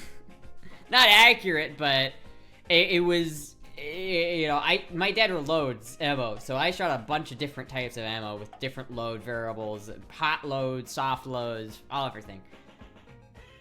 Stuff in sort of rifle platforms are easier. Yeah, that's true.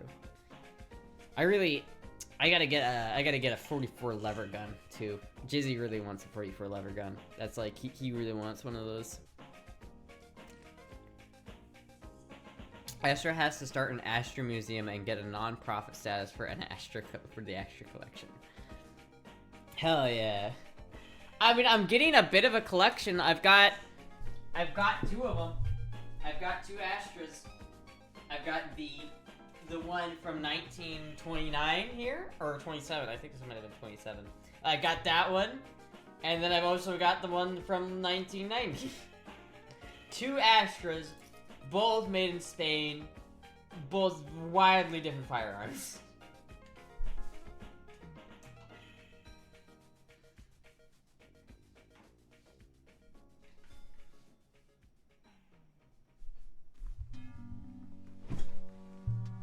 Stuff in, yeah. It reminds me of the Freedom of Arms. They make a single-shot handgun in 223. I've seen those before. I've shot one of those before. I shot one of those in 308, I think. Fucking blew my hand off. How jealous is your dad of your collection? I don't think he's very jealous, necessarily, because he's the kind of guy that will, like, wow, I have this Smith & Wesson 3-inch 357 barrel. Wow, I fucking love this gun. Wow, I really need a Smith & Wesson 357 with a 4-inch barrel. Wow, now that I have a 357 Smith & Wesson in a 3 and 4-inch barrel, now I really need one in a 2-inch barrel. Wow, now I have a 2, 3, and 4-inch barrel in a Smith & Wesson 357, but now I need a 5-inch barrel. I don't understand that, but he's the kind of guy. So he's got a couple of Smith & Wesson revolvers in 357. But that's like his favorite, I guess. But that's the kind of gun he shoots mostly, is like that. He's got a couple of other ones, but that's kind of his jam. So, like, I could show him my RPK. He probably wouldn't care that much just because it's not his kind of gun. But, you know, what does he know? What does he know? You doing 6.5 Creedmoor, wow. Yeah, I wouldn't want to... Yeah, I've shot one like this. They are big. I remember it not being quite as bad recoil as I thought it was going to be, but it was like 308, I think the one that I shot was chambered in. It was a big boy. Let me get 357 lever action. 357 is too light of a lever action, to be honest with you. It feels like a BB gun. It feels like a 22 almost. Like, I like 45 or 44 Magnum out of a lever gun because it's just that little bit extra power. And you can really tell it really packs a wallop, you know what I mean? Limbrist that one and you get a funny eye. I haven't tried 10mm yet. I haven't either. I have a box of it, but I have not shot it. Already had the 44 mag in lever action. Hell yeah, that's cool as fuck. I have one lever action, but it is in Iowa. It is not here. It is 22 LR. That, I guess technically that was my first gun that I ever had. I consider the AK to be my first real gun, but the first gun I had was a Henry 22 LR lever action. That's like, you know, it's one of the kid-sized ones, right? So it's a bit small, but I'm sure it still fits me. Can't imagine it's much different than 9mm. But I have a lever gun, that's just nothing, you know what I mean? Like, it's kind of just like a plinker. It is fun, I won't lie. 3-7 out of a lever action is fun. I would just rather have 44 out of a lever, just because I feel like with the added weight of a lever gun, it's like, why not? Because hunting in Iowa is basically only with lever action shotties, right? No, it's there are plenty of... Iowa's gun laws are on par or a little better than Florida's gun laws. So it's like it isn't like you can hunt with whatever so long as you use the right gun during the right season. There are seasons. So like there are certain seasons where you can only hunt a deer with a handgun, like a revolver. It's that's why you get the thing where you get this really big 44 Magnum revolvers with this huge scope on top of it. Like, what the fuck are you gonna... What are you aiming at with a fucking, like, a 50 power scope on top of a revolver? Is because they can only use that gun during certain seasons. And then there's black powder seasons, there's bow seasons, and then you have the normal season where everything is game. I'm not really sure which season that is, but it exists. But yeah, like, it is weird though, because Florida has like almost the same gun laws, which is a little shittier, because Florida has the red flag gun laws, which is dumb, and Florida also has a 3-day waiting period, which is dumb. Your food isn't here yet? I don't think so. I don't think it's arrived. I have not gotten a text. Oh, wait a minute. Wait a minute, is it here? Hold on, wait a minute. Let me go there. Hold on, one second, check. One second, check.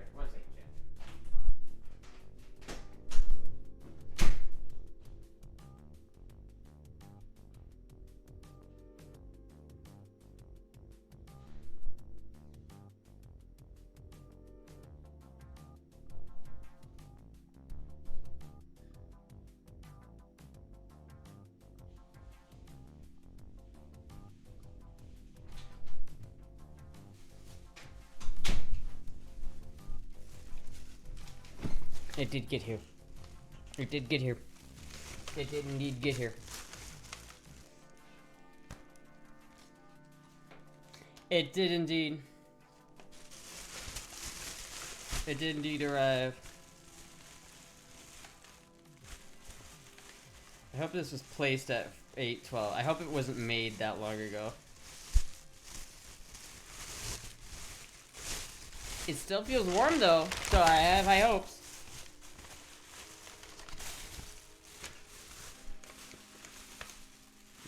Oh, this is my forks. Okay.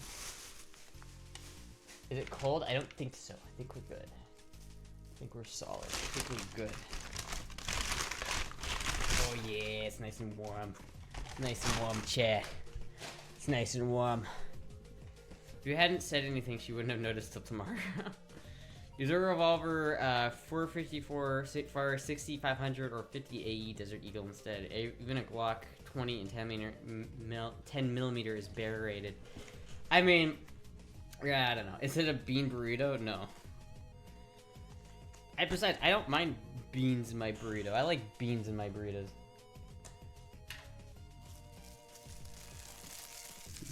He's a single shot.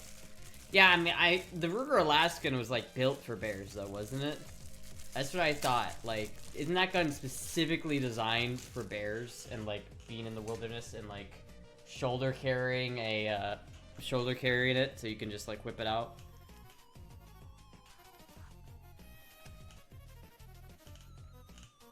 I've been carrying a 357 Python when I hike just because I don't have anything bigger. Yeah, man, it's not bad.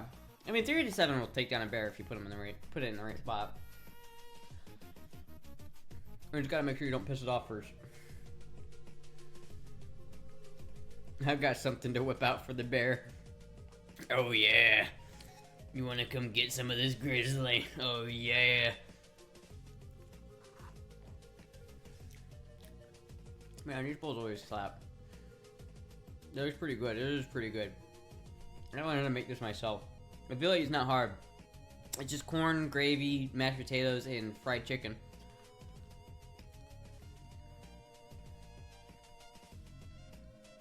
Fuck, that is delicious.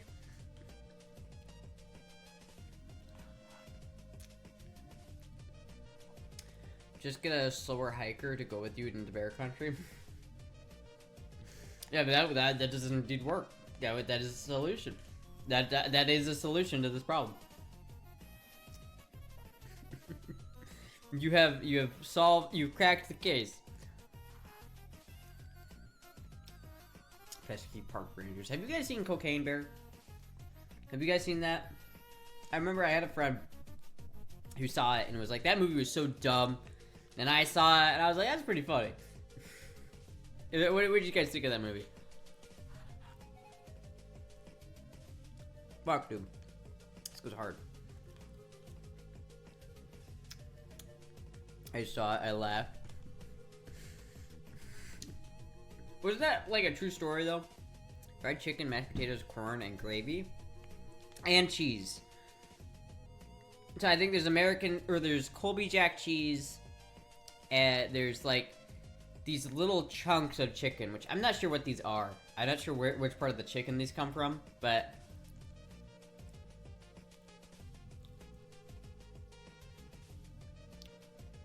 it's clearly white meat, so I'm imagining it's from the breast.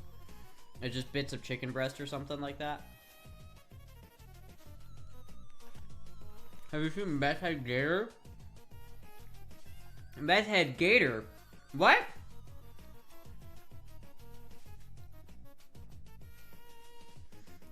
We do not have this combination in Germany. Gravy, not at all. You don't have any gravy in Germany? What?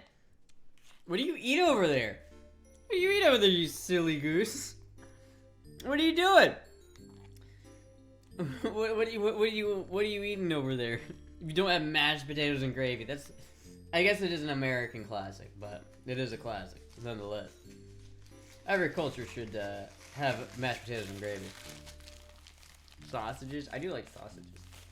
We don't have ranch in Germany. That I can get behind. Fuck ranch. Actually, fuck ranch. I hate ranch. No gravy.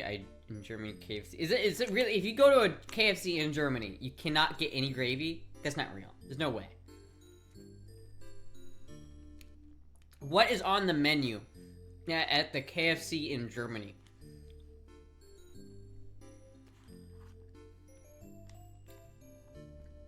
If you're in like a random ass town in Germany,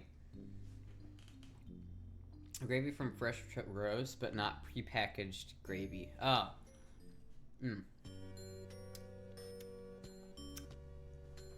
I don't know, man.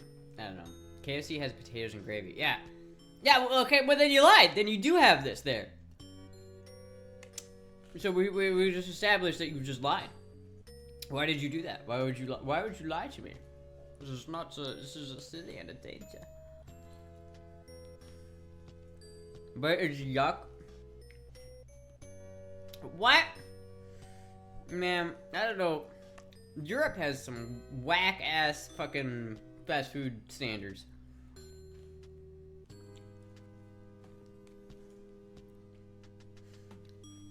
Best KFC item was the wedges and they killed it. I don't know. I like the KFC bowl, like the the famous like chicken bowl, because it tastes really good. And also, I feel like it comes pre-packaged. Like, I feel like this is almost like a frozen dinner type of meal, right? I feel like the employee who made this did not put these ingredients in this bowl. I feel like they took it out of a package and heated it up. And, you know, honestly, I kind of prefer that. If it's coming from KFC anyway, you know, I don't know what kind of rats they got going on there.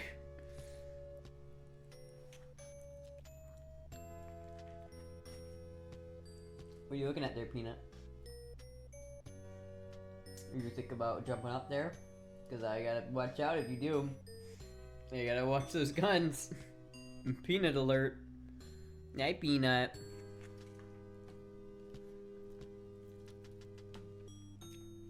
Kitty going crazy. Yeah, she was just checking on him. She was just, observing my firearm collection. Best KFC item was cheese chili with beans and fries. I'm just gonna have to disagree with you there, Chief. I don't understand how people don't dislike the texture of beans and chili. I don't understand it. I don't understand how people like that texture. Like, if you're having a burrito, you know, the rice and the beans and the cheese kind of emulsify together anyway. So, like, I really don't think it affects the texture in a burrito that badly. But in a chili, that mouthful feeling of just getting starch come in your mouth. What are you gay for beans? Do you like it when that bean just comes in your mouth?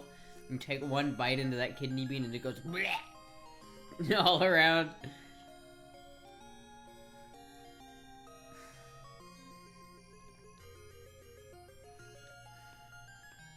And if you don't drink enough, you die. Wait, what? Beans are great. They're like mini potatoes. Not really. Not really. Plus, I wouldn't add potato to chili. It's too starchy. Well, you don't want too much starch in a fucking chili. Right? It ruins the hardiness. Starch come in my mouth? Where do I sign up? Man, if there was a fucking convention for bean lovers, boobs would just be all about that shit.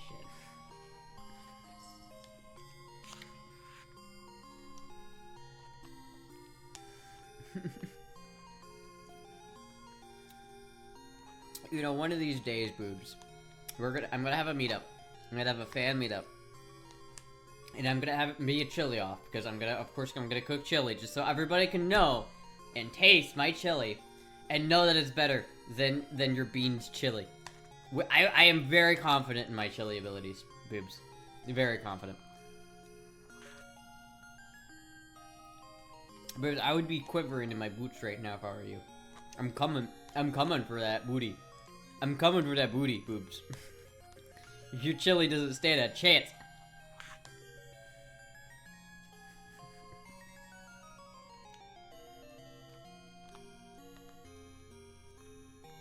So think about these like plastic forks. They're kind of hard to get the chicken with it.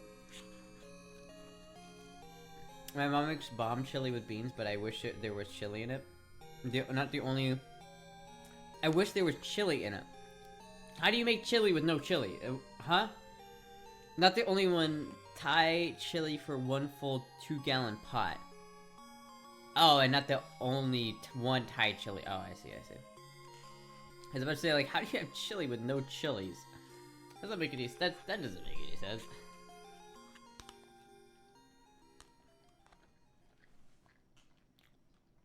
May I contribute to this showdown? Absolutely.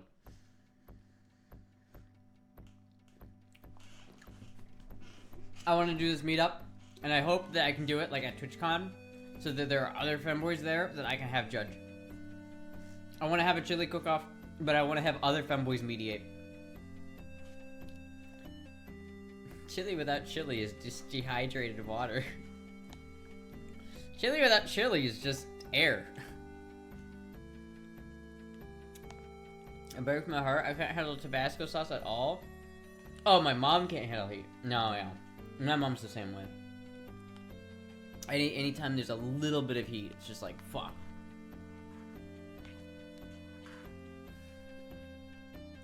I'd show up for that. I'll have to do... Listen, chat. I'll have to do a TwitchCon, like, chili off extravaganza. How about, chat? Let's shoot for next TwitchCon. Not this upcoming one, because it's coming up in a couple months. But, like, let's shoot for, like, the 2025 US TwitchCon. Let's save up money. Let's all go. And we're gonna have a fucking chili off in the parking lot. We're gonna piss off some executives. I don't give a shit. We're gonna have a fucking chili off in the parking lot. And you will all see. You will all be witness to my superior chili cooking skills.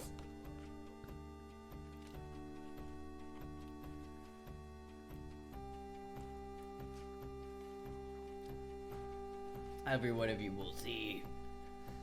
You're all gonna see.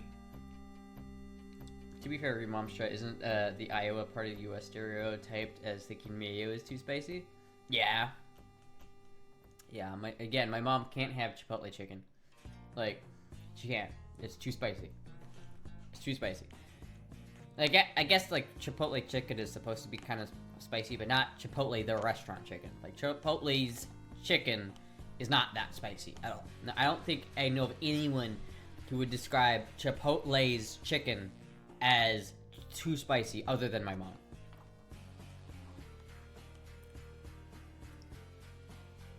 Without puke bags. Trying to fly with all of the stuff to make chili is going to be interesting. Well, imagine we'll just pick some stuff up there. Right.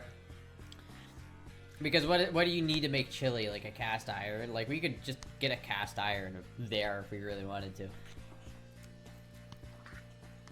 We're gonna get a lodge for like $20. And then again, really, fuck, we could all, I could fly with a cast iron. Like, I feel like flying with a cast iron isn't that bad. Really, the Dutch oven, that's the hard part. How am I gonna transport a Dutch oven? Maybe we should rent, like, some cooking supplies. I don't know if someone could, we gotta get someone on the ground in Vegas or San Diego or wherever it's gonna be. To see if we can procure some cooking materials. Some cooking vessels. Extra chili game is another level. It really is. Her kung fu is stronger than mine. I just gotta get stronger. It's just gonna be in San Diego again next year, so maybe Nano can get us together some cooking supplies. Because I feel like I'd want it to be more than just me and Boobs, you know, going head to head. We'd have to get a couple people in there. We'd have to get a couple people. I wonder if Boobs would make some chili as well. We could rent an RV and bring femboys along the way. That would be awful. That'd be so fucking awful. First of all, it'd be really expensive, but second off, it'd be so awful. It's so fucking awful.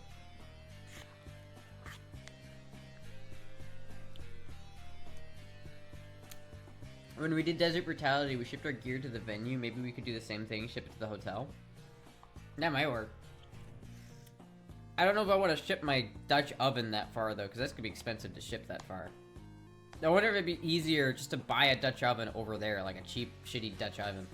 Really, though, I wouldn't even need to buy a Dutch oven. How much does, like, a fucking big pot cost? Here, let me go to Craigslist. Craigslist. My favorite website. Alright. San Diego. Where is it? It's down here. Santiago. In the San Diego area. What do we got for, like, cooking vessels? There's gotta be some shit here, right?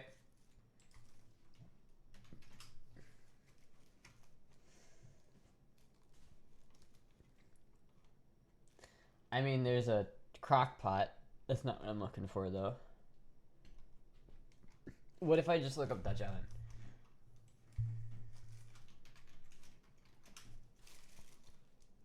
Hutch oven. That's not the word. I mean, there's a Griswold Dutch oven. That's kind of cool, actually. I mean, shit, dude. Here's $40. I mean, that's pretty small. I need something bigger.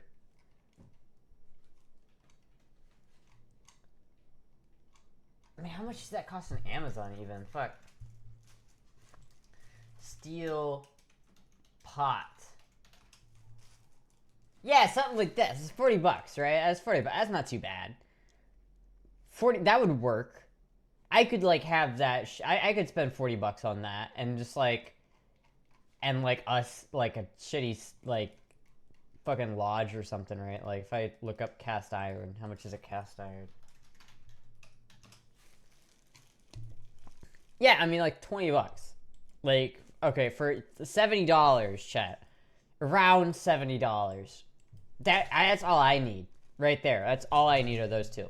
So if that's, and I would probably need a food processor as well, but I could probably fly with that, right?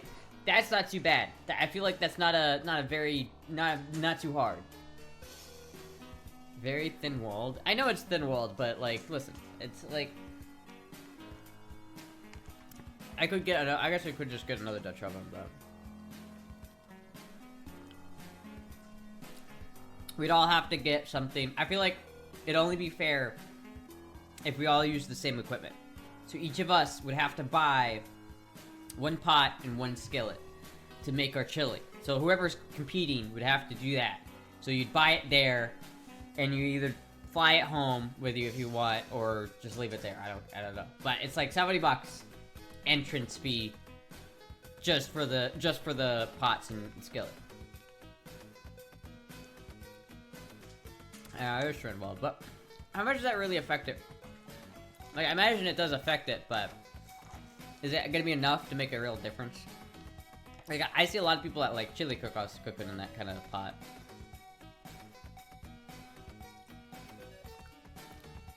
You can strap that iron pan to your waist and cosplay PUBG. I could, but I've never played PUBG, so I don't know how that would work. I think I installed it once to play it with the RPK. Let me walk into San Diego, like, TwitchCon with a gun that is very not legal in California. Just walk right in there. We got 45 here. The heat is the easy part. Get a 82 Baldwin organ and use the tubes to heat up the skillet. Well, how expensive is a turkey fryer burner? The heat source is probably going to be a more expensive thing. I don't think so, because I think we can just get some camping stoves. I mean, how do they do chili cook-offs? Like, that's a thing that happens relatively often. How do they do it? I feel like there's a method to the madness here. I feel like, fuck, we could even, like, go out in the desert and do it. Like, if we wanted to get, like, Moya involved, maybe, because maybe she could help us, like, navigate the desert in between San Diego and Las Vegas. And we could go out in the desert and build a campfire. And we'd all have to use the campfire and a Dutch oven to create our chili. Before I clap? Alright, don't worry about it, I'm monicable. I'm almost done with my mashed potatoes, and then I'll end the stream. I'm Chris off in 3 hours and 30 minutes. Oh, I'm sorry. I'm sorry, I'm monicable. This is my fault. I'm sorry.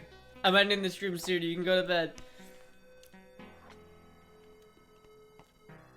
People usually use the turkey fryer burners, or they cook at home and bring the chili in a crock pot.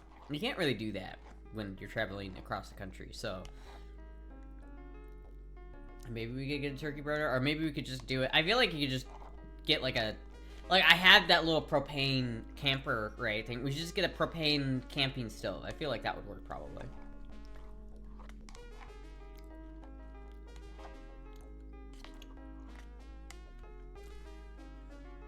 Usually the big name cook-offs use custom trailers. Well, yeah, I'm talking more like a casual type of thing, not like you bring your own trailer.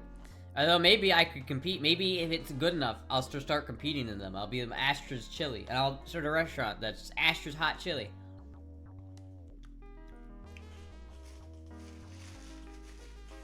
Cooking turkey requires time and patience, which Astra lacks. Listen, I don't like turkey. I'm gonna be honest with you. Turkey is tasteless and bland. The only time I've ever enjoyed turkey that I've eaten is when I've added the turkey legs at the carnival. You know, the big motherfuckers. That's the only turkey I enjoy.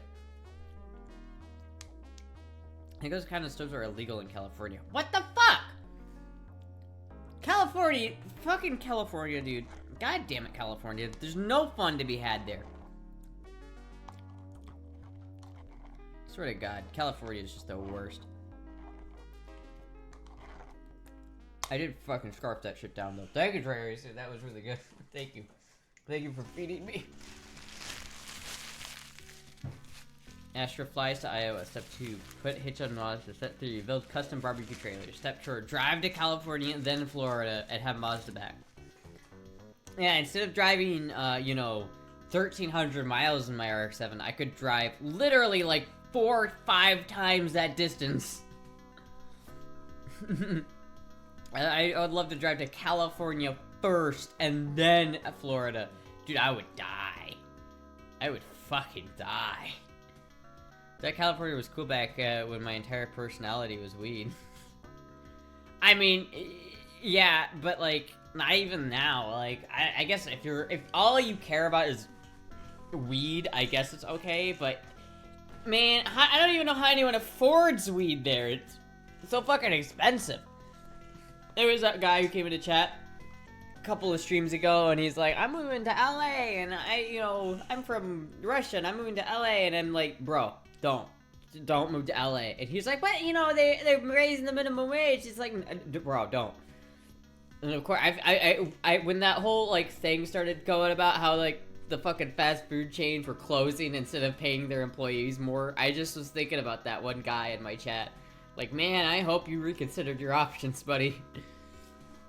Wood stoves are illegal by name, so we only use biomass stoves, loopholes, and the workarounds. We've gotten real good at them. Well, fuck, I mean, that shit. But thinking of driving the Mazda on the real Route 66, I mean, I guess so. Like, like that is kind of cool to drive the actual one in the route. I would love to do that journey, but I would probably die. I mean, what are we talking here? Like, you're talking from... Okay, hold on, one second. Maps. Okay, let's see here. We're going from Des Moines, Iowa.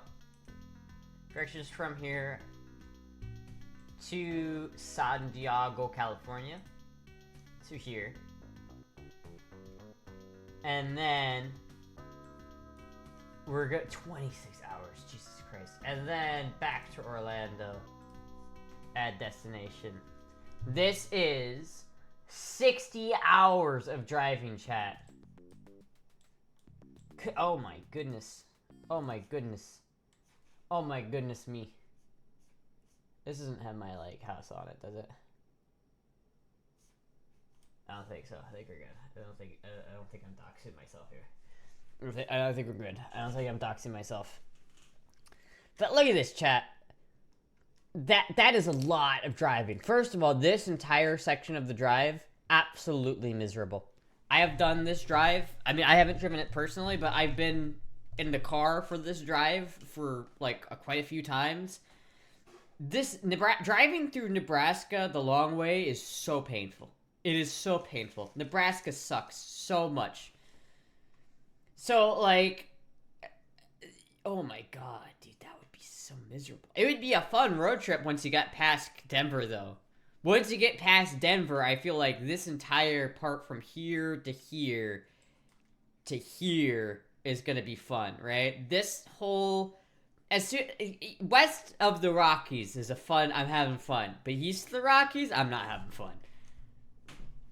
As much as I would love to go here and drive along, like, the coast, because I would, like, change this up so I could drive, like, along the coast. Like that. But, realistically, like, 4,000 miles. Fucking, oh, I'd get to see Tallahassee, which is cool, because I've never been to Tallahassee. But, damn, dude. I have to drive through San Antonio and Houston. That would suck. That would suck so fucking bad. The USS Alabama's here? What? I didn't know the USS Alabama was right there. Hold on, one second. I didn't know this was here. I mean, it makes sense that it would be in Alabama, that I think about it, but, like, I kind of wasn't expecting that, to be honest with you. Just look at there. Hey, look at this, the Alabama. God, what a cool ship. What a cool ship. Regardless, not the point. I would drive right by that, which is cool. So I'd be able to see the Alabama if I took this route. Oh man, what a journey that would be, chat. I would do it, to be honest with you. I would do it. If I felt like my car could make it, I would do it. But damn. There's like no way that my car would drive 5,000 miles almost continuously without having a problem. I don't know if that's possible. I don't know if that's possible. It is possible, but I don't know if it is possible. It is possible, but I'm not sure it's possible. Oh, that is a journey and a half. Visit Cow in Houston. I could. 10 to 12 days of driving. Oh my god, dude. 10 to 12 days. 10 to 12 days. That's 40 hours. I could get it done in 2 days if I went non-stop. Your German family in the 70s going to vacation. But the Corn Palace. I have a full new unopened wood stove with all the pipes cut in case they outlaw them. That's kind of cool. Wouldn't do that with a rotary engine. I mean, the rotary, I'm not so worried about the rotary. I'm more worried about everything else. Like, you know, the transmission's pretty old. I don't know if the transmission will probably be fine, but really I'm more concerned with like the wheel bearings and the suspension and things like that, and like the steering aspect of it. But if it did have like a fucking, if the RX-7 did have a problem with like the rotary, like let's say I blow an apex seal in fucking Colorado, I am fucked if that happens. Astra's afraid of driving over an hour in case the BMW breaks down again. Well, I'm just paranoid. I got PTSD from that, man. I'm like, every time I drive that car, like, it doesn't even have to be like the BMW. I could be driving a brand new car and I'll feel like a gust of wind like hit the car, and I'll feel that slight lack of power, and I'll be like, oh. I don't know, man. I would totally do it if I had like enough money to guarantee that I make the trip.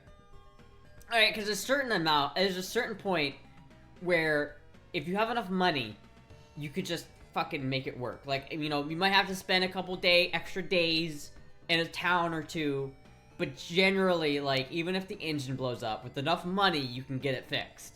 So, it's like, if I had enough money to guarantee that no matter what happened, I could tow it wherever I need to, I could buy as many hotel rooms as I need to, I would be fine.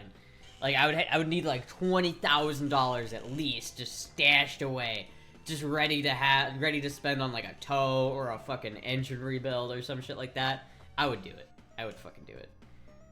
I was thinking F-150, but yeah, because BMWs are expensive to repair. No, it's not so much that it's expensive to repair, it's just that I don't know what the fucking problem is. I think I figured it out though, because I haven't done it in a while. I drove to Tampa and back in it, and it did fine, because I think it was the radio that was fucking me.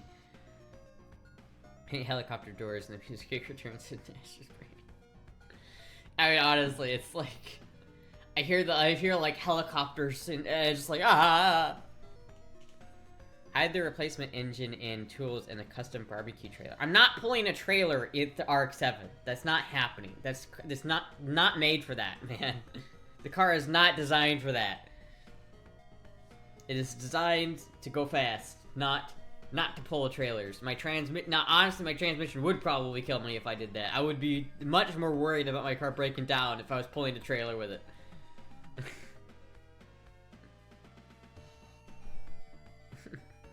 Same silly games as always. Pass, feel good to do nothing laws here in Cali. Pass, feel good to do nothing laws here in Cali? Wait, what? How, do you know how to sing?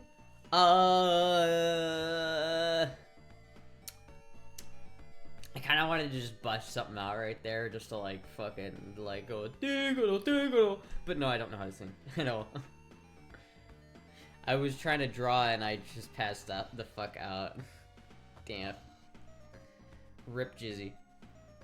But no, I don't know how to sing, but I could learn.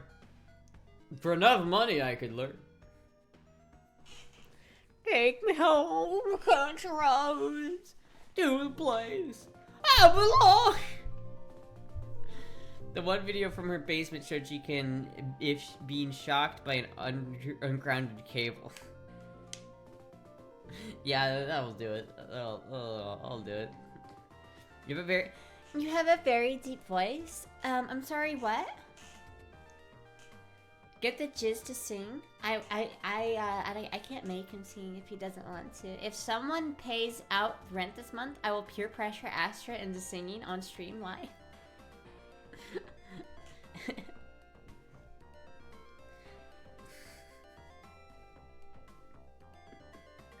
I gotta just wonder what's going through his head.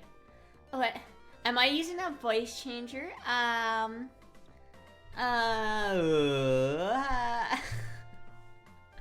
No, I'm not using a voice changer. I'm just that good. She just had voice cord infection. I would Lamau. I know. Listen. If someone pays our rent, I will sing on stream. If someone just pays our rent, that would be great. I'd be so down for that. I'd be so happy if someone just paid my rent. I'd be so happy.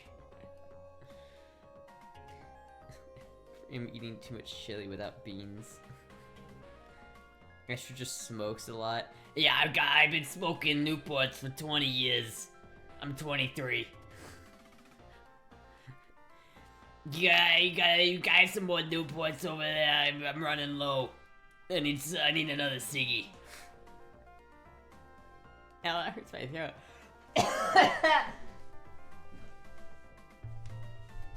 Oh, there we go. Finally, now my voice is back to normal.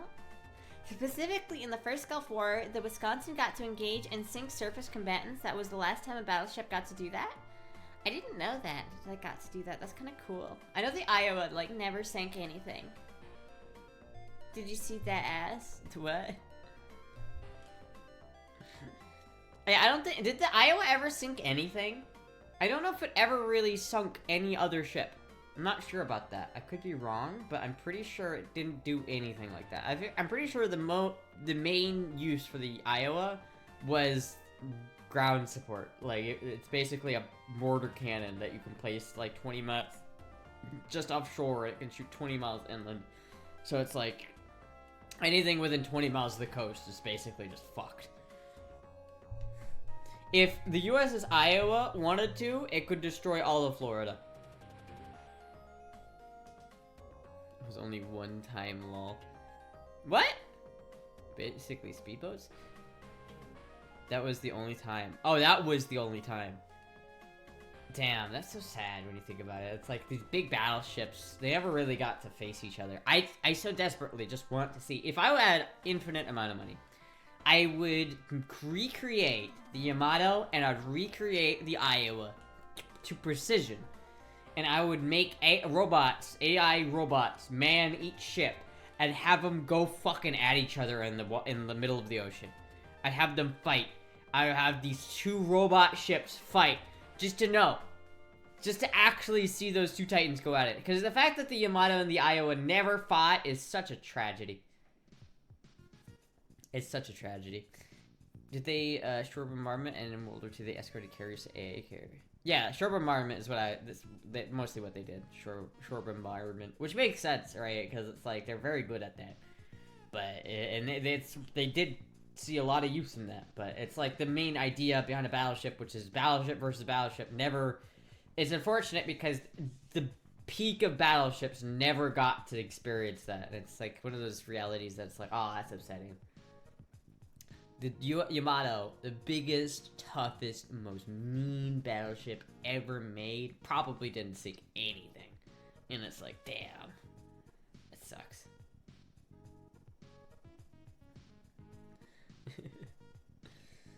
Air power made the dreadnought and battle class obsolete for the surface wars. Yeah, for surface warfare. Yeah, air power really did. I feel like at the end of World War II, that it was pretty obvious that there was no way that battleships were gonna keep up. I think battleships still have a place, to be honest with you, but very like niche. Very, very niche, you know. I always sank one ship in her career, the Japanese light cruiser Katori. There you have it. I did not know that. Fun fact. It was just a light cruiser, but at least it's something. Ezra Lane is pretty good anime if you want to check it out. Oh, the what? Oh, you guys are talking about anime. You guys are talking about anime. Okay, I understand now. Do you understand? Do you understand?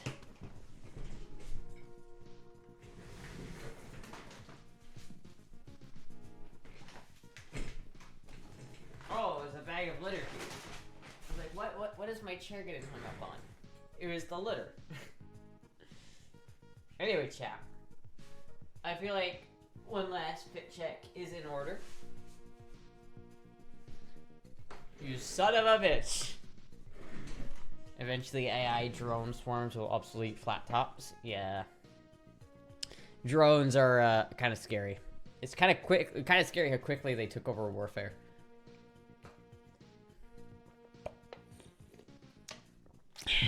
Okay. Alright, chat. It is 10:16. I think, maybe, possibly, that we just now hit... Ooh, Peachy's doing a cooking stream? I think we just now hit 4 hours, chat.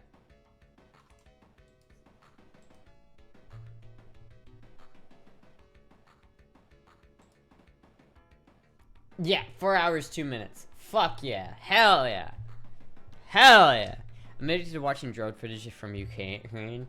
I don't know. Watching Ukraine is kind of depressing.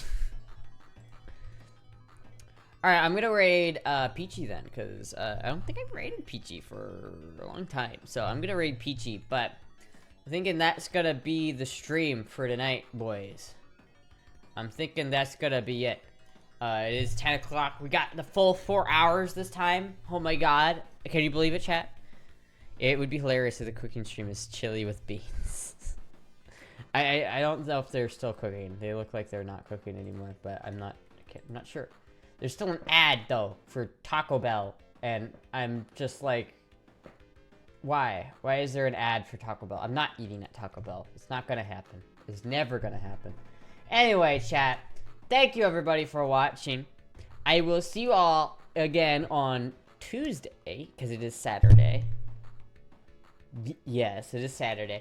I try to see motherfuckers shooting people and then poor. Why is that MF still a fucking automated word? I don't get that.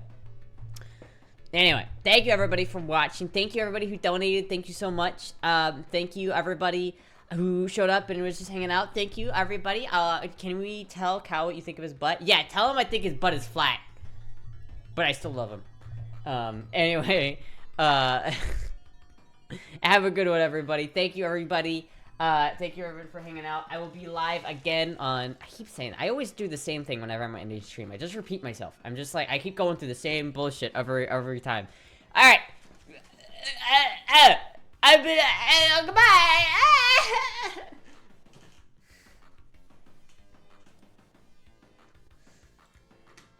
Every time I don't know how to end stream. I don't know how. I'm sorry. I just don't know how.